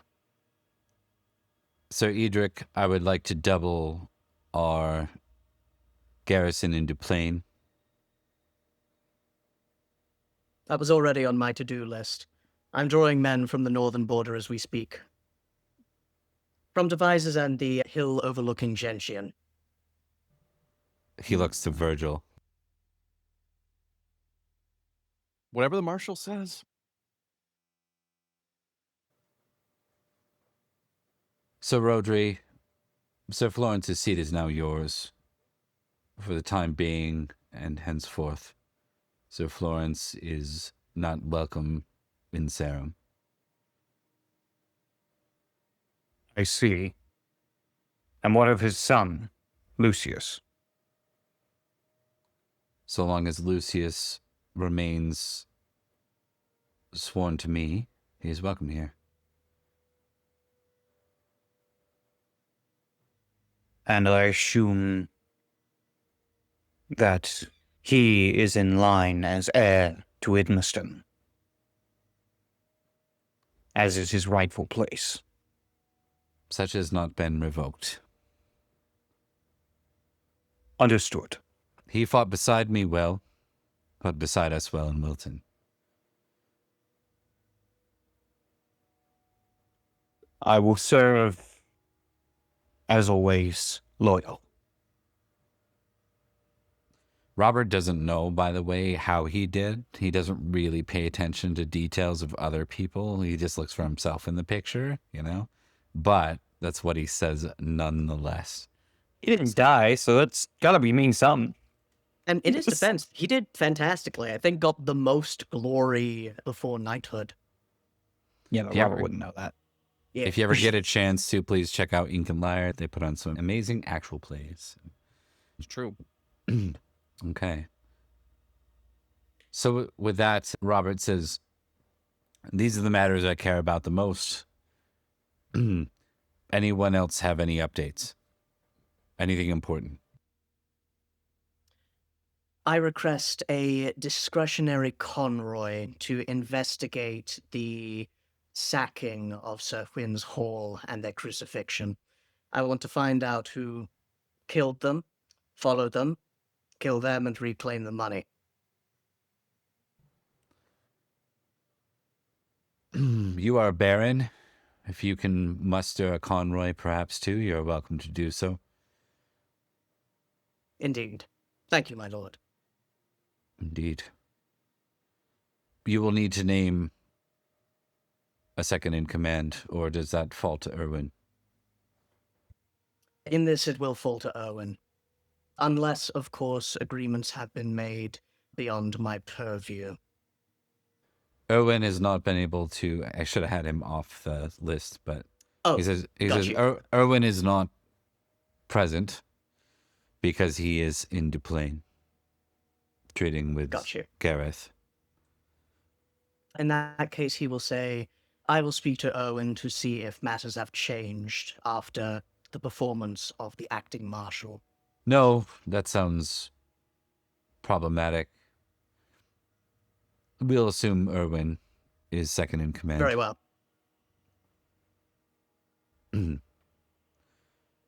Virgil, what news from the north? It's mostly quiet. I know that Cornwall has been positioning itself, and, well, who knows what goes on in Summerland, but Device's fortifications are finished. I would hope that should conflict arise, we've done a sufficient job of baiting them into using it as a battleground. It's good. I only wish that you were positioned on the Cornish border or on Duplain. Perhaps we gave you the wrong castle. You've done what others haven't.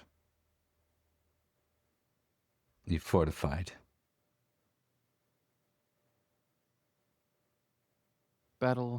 War is not like a battle. It's not a sprint. It's a marathon. My brother understood that, I think. Took me a while to find my feet with it as well.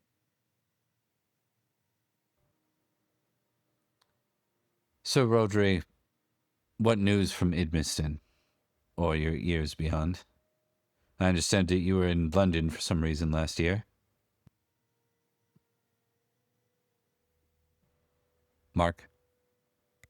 Oh, sorry. Repeat that. Rhodri, what news from Idmiston or beyond? I understood that you were in London for some reason.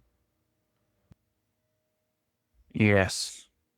I was part of a mission which involved freeing London from the clutches of the Saxons. Right, but they said you were away in London last year as well.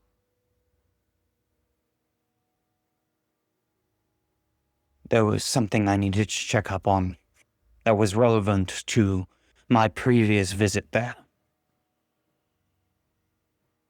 If you wish to know what has been happening in Edmiston, it has not been much aside from being raided. Indeed. Something we move away from this year. I will meet with this King of Wessex, and I do not mean to antagonize him, but I also will not kowtow to him. Perhaps he can earn some respect for us for fending off not one but 2 invasions now. Cerdic is a proud man. He will make demands of you, and I know that you will not kowtow to those as you have said. But he may not take refusal in any way well. He believes himself to be the rightful heir of all of Logres, of all of the British Isles. It is why it is good to secure Duplain. Yes, well, he'd best win the tournament next year. It seems that a bar informed me apparently the collegium is met already. There will be a tournament next year. We will be present. I plan to fight, of course. The victor will have the blessing of the collegium. Of course, that will only go so far. As we know, a title is just a title unless it's defended. In some cases, it might be won. I would put my weight behind Ulfius, but the man is too old. And Ufo's a fine brother-in-law, but he will never be my king. Corneus is dead. Nanteleod is dead. There's that King Leo de Grants, but he is foreign as well. I have no interest in bending a knee to a foreign king.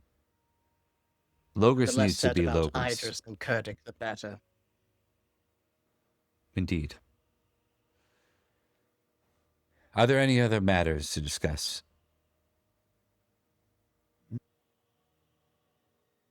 In this instance, no. Should you need any investigation or preparation for the tourney of the... wait, pardon. I almost said tourney of the sword. For the tournament for the crown, let me know and I shall see what ears arise. Very good. Well, we are dismissed. Alrighty. And you notice, Edric's off to Ellen Hunter said 2 words that entire time, so did Rofus. They also let Hugin It's stick coming around closer. for the whole thing, despite him not being on the council at this time. So, yeah. Yeah, Hugon slowly slid to a wall and was Yeah. just like, hopefully they won't ask me to leave if I Right. just in the Yeah. flower. I've been in meetings like that with leadership. All right, so we're going to go to one last scene. Florence, roll a d10.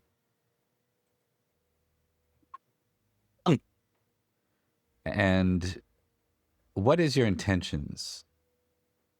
What is your priority in London? To find the bastard daughter of Uther, Through what? and then secure a meeting with her. Through his current title as an earl, through his charming disposition, and a fuck ton of money. How much money are you using, and what is your primary method for doing so? What skill are you rolling here? I'm gonna say courtesy, if I may. Okay. And are you treating with anyone specific? Are you seeking anyone specific? Because no one knows, no one's claiming who this person is, right? No one's claiming Yes. that they even exist. He'd be treating with whoever is the Lord of the White Tower, or whoever is the current Lord of the White Tower. There is none. Corneus Because died. no one claimed it. Oh, right. Corneus doesn't have an heir. He will treat with the knights and ladies of the White Tower. Okay. Give me an intrigue roll. Courtesy, actually. We'll do courtesy. All right. It's a 9. Success, Right. though. And then roll 2d100 for me.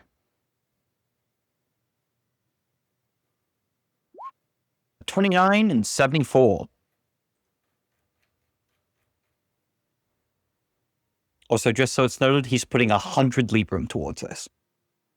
Yeah. Jesus. I wish I had that kind of money still. Okay. That's more than I spent buying Edrich the election. Remove 100 Librum from the sheet. Done. You find a meeting with a lady named Lady Winflaith. Lady Winflaith.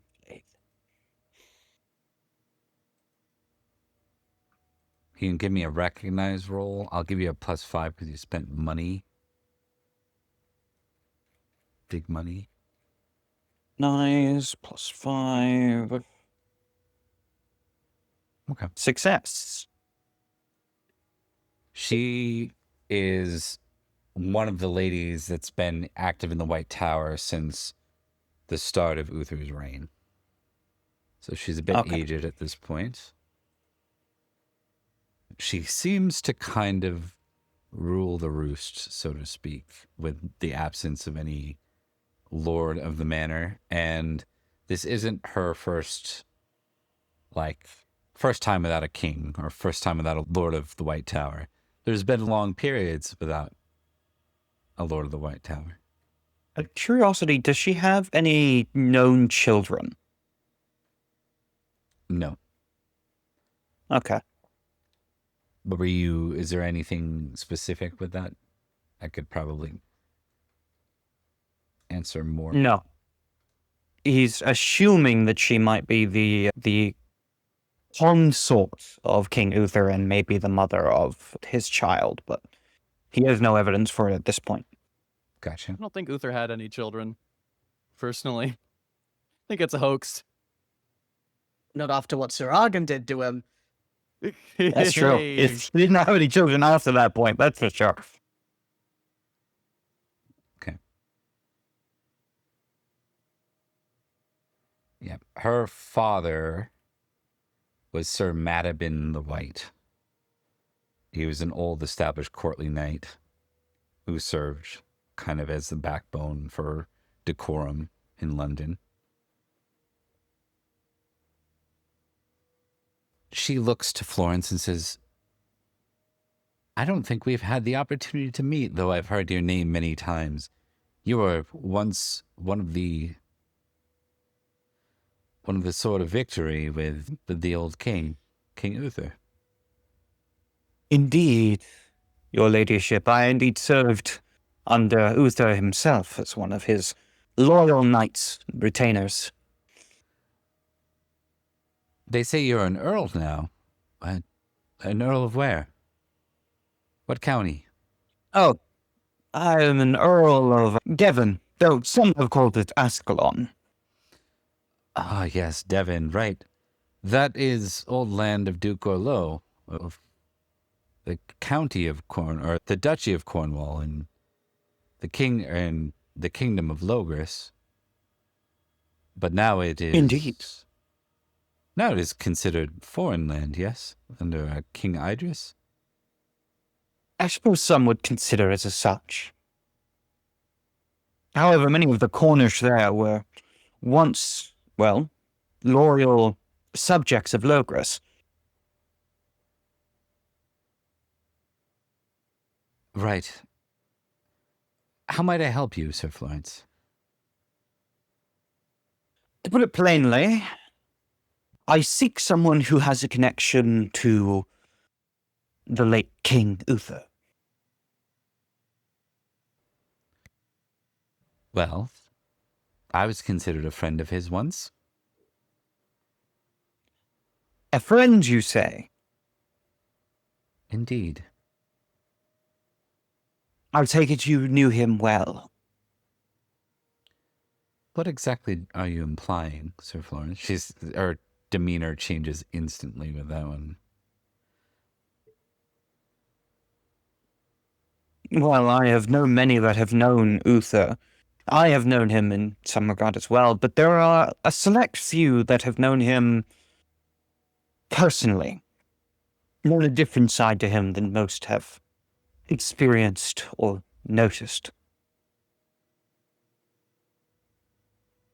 The king tried. In his drunken state, he tried more than once. But I would not be thrown away. I No. see. I married an honorable man who fell in Albans long ago. I see. My condolences. Known many a good man who had fallen in Albans. The one who raised me to knighthood taught me. You've come But a you long have way from known of- Cornwall, Sir Florence. I presume you're here on something very specific. Indeed. I presume, as one who has known of Uther, you may have known of some of the people he kept in his close inner circle. Specifically those that perhaps he had a quite personal relationship with that resulted in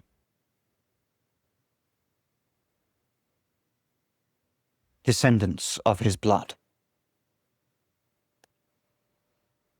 I heard rumors of a winter prince. They're saying that Madoc had a child out of wedlock. If that's what you're referring to. As you know, I seek not a prince. as if I recall, you were under trial for such. The only heir known to Uther was stolen by the son of the devil, Merlin. Indeed, but I seek not a prince. I seek the princess. There is none that I am aware of. You can't expect me to believe that's true. Give me an awareness roll, Florence.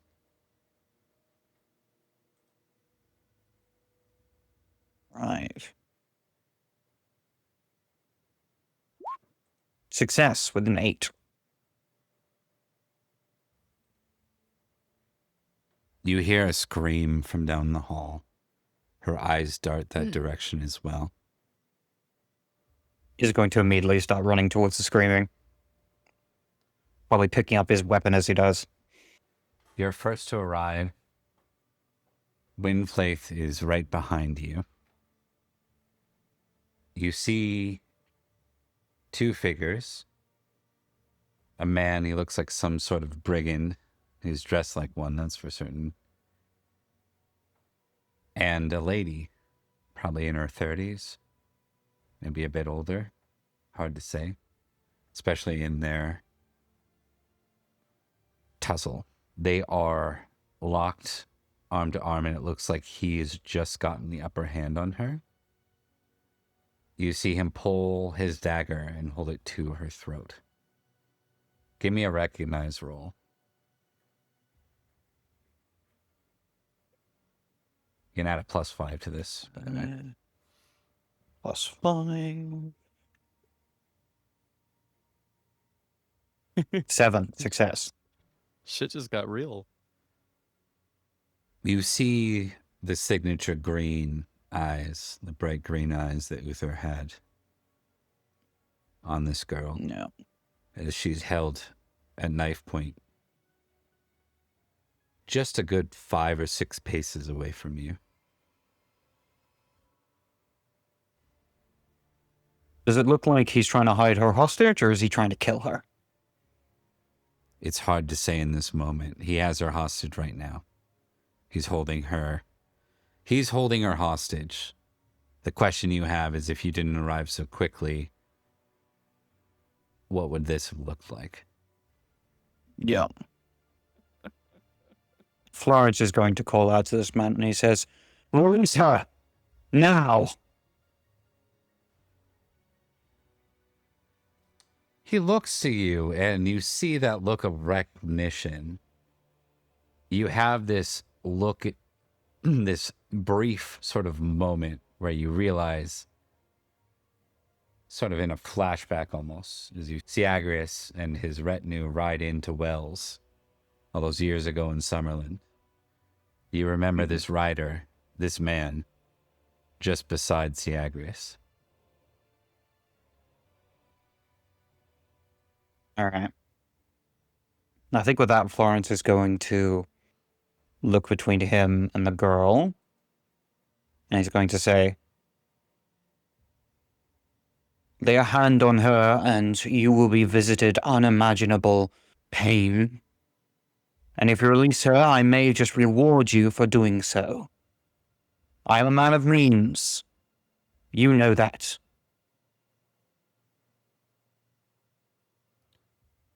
I picture this as a bit of a showdown. As he doesn't answer, Yeah. you see his muscles tighten, and you know he's going to draw this blade across her neck. All right. Florence is immediately going to jump into action. His goal is to get his hand or his body in the way of the knife to take the blow instead of her. Okay. This is what it's going to take. This is going to be a contested dex roll. All right. Do you wish Oh, to no, everybody dumps impassion? that. I would love to impassion. Can I call up on my hospitality? Because it's not very hospitable. It's not very No. hospitable this time. No. This guy is the rudest guest I've ever come across. You're not wrong. He's also not a guest, so it's even more rude. Yeah. He's going to call upon his honor. Okay. That's a success. Okay. So this is a +5 to this.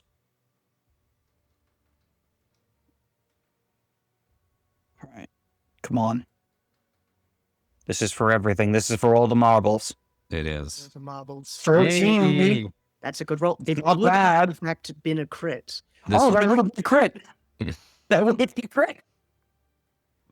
if it was a crit, that would matter more. All right. Anyone want to spend some points to make that a crit? I just checked. I don't think it's been implemented yet. Oh, We are in that's the a end. shame. We're in the end game. There is no. All right. So there is a good chance you succeed. I will note that he's rolling a d20 +3. If he's successful, Ooh. he will get his success, and if he fails, you'll get yours. All right. Come on. Yeah, that's unfortunate. Yeah. You watch as he pulls the blade across her neck, and you see him, without hesitating, fall himself out the window. Florence is going to attempt to grab him. What a freak, this guy. Why does I Siagrius say have the let 'em- Unsullied? I say, let him fall. Okay. This is once again going to be a contested dex roll. Okay. You are still already impassioned, though. Still impassioned. Nope, that's a failure. Yay. You watch, as much as that's a crit and that sounds really good for him, you watch Assumably he falls to his death. he falls to his death. You see, you hear it first, and then you hear the screams outside. You see birds fluttering away, and you turn to see her last breaths, her reaching out to you. One more heir of the Pendragon's gone. Bummer. Bummer. And with that, we turn to next week with Gary back as Praetor Siagrius, and we determine We gotta get just this guy, man. where that's He going. keeps causing problems. This guy. Where'd these Roman fucking- ninjas come from? Like, The what is last, going the on? last time we fought the soldiers of Siagrius, like, we killed so many of them, so it stands to reason the only ones left are, like, the insanely fanatical ninjas. Do you know why he did that? Why he jumped to his death? Because he's a fanatical ninja. We just established this, Bob. Florence Because he would have promised- died anyway. Florence promised pain. That could Yeah. mean torture. Yeah. I, for one, Yeah. would have liked. I would have liked. I can tell you, Your if honest Florence had chest. grabbed him, Florence would have just started beating the fuck out of him. Right? This Sigarius guy is such a hater, dude. Like, can you imagine if he put this level of dedication into rebuilding Rome? Yeah, right?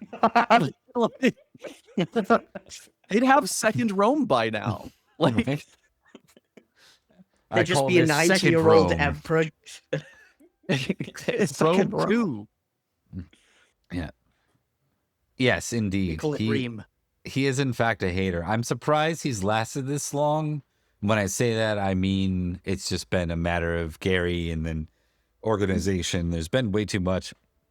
I thought for sure the group was going to put a lot more effort into hunting him in Anarchy, but I drastically misrepresented how much chaos Anarchy truly is. Like in my mind, going into You kept Anarchy, I'm like, declaring "Oh, war stop." on us, Yeah. Bob. Yeah, I knew there was supposed to be raids and stuff, but as I realized just how much of a powdered keg it is, I'm like, oh no, it's going to be really hard for them to put any real dedicated effort into this. All right, I mean, let's. Percy was up to it most of his time, but Yes, you almost that's had not him. on screen, so it's like I almost Yeah, got him. I yeah, was so close. and that was like that wasn't scripted. That was like a roll, right? Like he got away Yeah, barely, and then he like correct, critted on a javelin roll or something like that too. correct. So Yeah, Percy went down like 1 round before killing him. yeah, he was very My wounded. nemesis. Right, we're building the heat with that. It's like the wrestling match. He'll get the belt back one day. But let's go ahead and do some outros, folks. We'll start with Thomas. Hello, my name is Thomas, and I have been Marshal Edrich, who's making some enemies, but really, he fully believes he's in the right in so many of these cases, and he's not even wrong. I'm gonna deal with Brastius later, if it weren't so important. But yes, it has been a delight and wonderful playing with you guys. I exist elsewhere, but largely in games that these fine people run. I'm Vampires and Hunters sometimes over on the Cat's Meow show, and I am me here. This is a message to Gary. Gary, when you get control of Siagrius, if you don't do 22 aging rolls, I'm gonna be so mad. He just dies of old age. We never mean- get to fight him. Listen, you mentioned Rome, too. I mean, who's to say Logos isn't Rome, too? Second Rome. He Second now has Rome. Nothing he now has a nothing royal else. Second income. Rome or nothing, roll those 2d6. I want you to get a dexterity of 5. He ages like a god. We go to Mark. It's gonna be the end of the Holy Grail. Hello, I'm Mark, aka The Cat's Meow. You can find me on my channel, The Cat's Meow Show. Lots of fun on there. Been doing a new vampire series called Orphan Blood. As well, tomorrow at 8 p.m. EST, I will be live with some video games and voicing some video games with me and some friends. So join us then for the fun.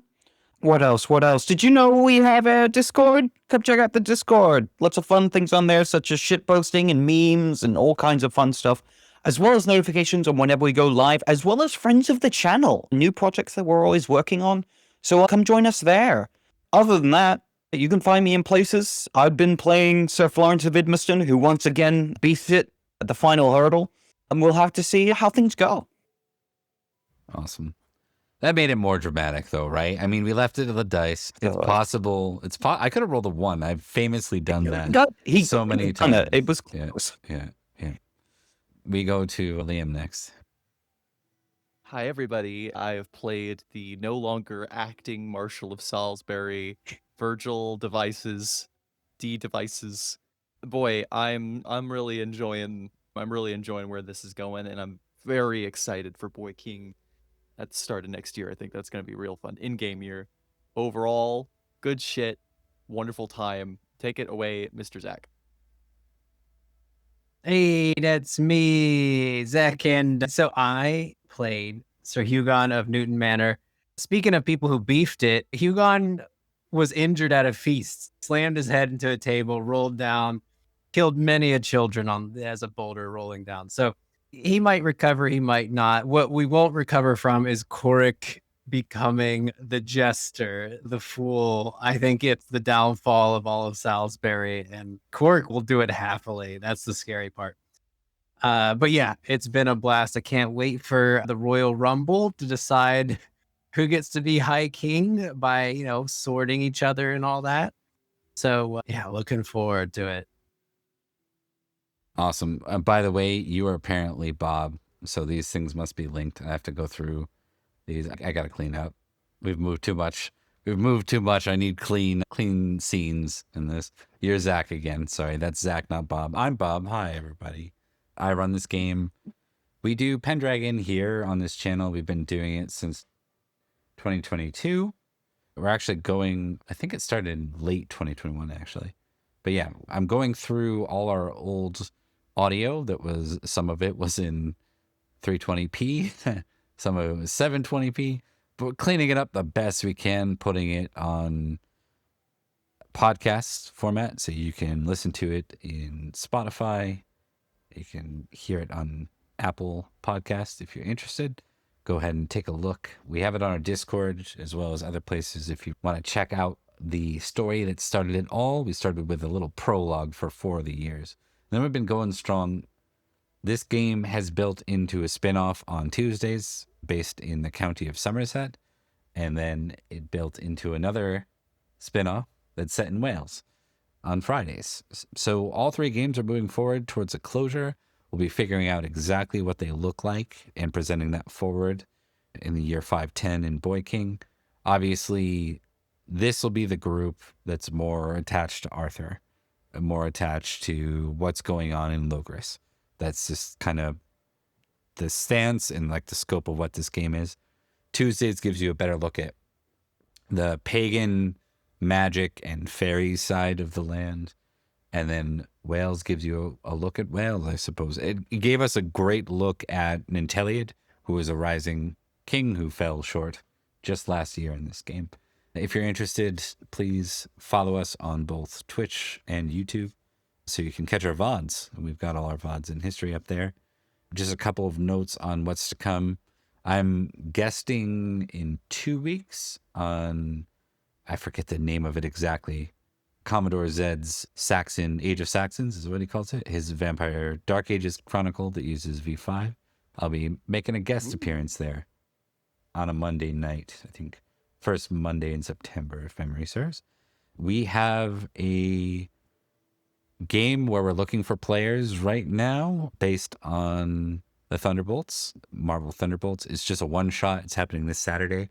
If you're interested, join the Discord and look for the casting call. And maybe we'll get back to you. Be cool. Yeah, it'll be fun. We started Daggerheart. We have to take a couple of breaks because of people's schedules and stuff, but we have a small thing on Saturdays for Daggerheart. And we're going to continue to rotate in games and guests. We have some exciting, really famous people that we want to bring in. We're just negotiating. I won't mention them yet till we have them locked in, but we have a couple of those. In October, we have cemented that we're bringing in a friend of ours to run Delta Green. So that'll be a 3 to 4 episode. It'll be really fun. Thomas is joining us, as is, what else did I get? Trent? I think I got Trent as a third for that one. Sounds like a Trent thing. Yeah, absolutely. And Commodore Zed in negotiation to bring him over and run some Wraith for us, like a 3 or 4 episode of Wraith. So keep you posted on that as well. That's all I'm going to say for now. Did I miss anything important, guys? I think I got everything right. Ramble. Good. Oh, one last point. If you liked Hugin's plot, we're not going to go back to that next session. Hugin and the boys, and by that I mean 2 boys and 1 girl in the case of Edrich's daughter, we're going to be doing the King's Gambit, another 6th edition module. Not next session with Gary, but the one after that, the session after that, we're going to be returning those characters for a 509 adventure. Just a single 509 adventure. And then we'll be carrying forward from there into Christmas and closing out Anarchy. So we are getting close. We are getting very close. Thanks all for participating. Lovely role play, folks. Thomas, thanks for taking some odd berating from Brassius because he has a ridiculous homage to Arthur and he's worried about it crumbling. But yeah, we'll see where this goes. Don't we all? Yeah, I get it. Yeah. All right, we'll see where this all goes, folks. Thanks for watching. If you can hang tight, we're just going to find a friend to raid out, and it's a bit later than normal. So thanks for staying on. Stay tuned. Detective, what are you doing? That's contaminating the evidence. Great. It's never gonna Andrew. We're not detectives. I'm sorry. I didn't want to hit you again. Just Hi, welcome to TTRPG Talks, where we sit down with game designers to discuss the games we love.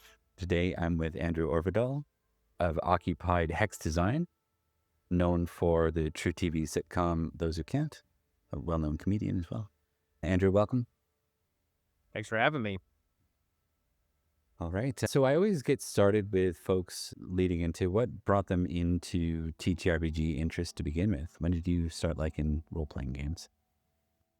Well, as a kid growing up in the 80s, I was not allowed to play tabletop role playing games, even though I desperately wanted to. My parents bought into the satanic panic or what have you, and I was not allowed to play them. So I would. Let me pause real quick. I think there's an echo. Do you hear the echo? Okay. You should be good.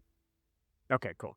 Yeah, so as a kid, I would spend all my time in the local game store just reading the game books. I remember reading Dungeons Dragons and Rifts, and I would just sit there and read through them and kind of wish that I could play them. And it wasn't until much later in my 30s I had a fellow comedian was like, "You should try Dungeons and Dragons." And I was like, "Oh, okay, I guess." It kind of just slipped by me. And I played and I was hooked. And then from then on, I've played very kind of steadily since. And yeah, so very late in my 30s, but I'm trying to make up for lost time, I guess. That's fair. So you've been kind of running through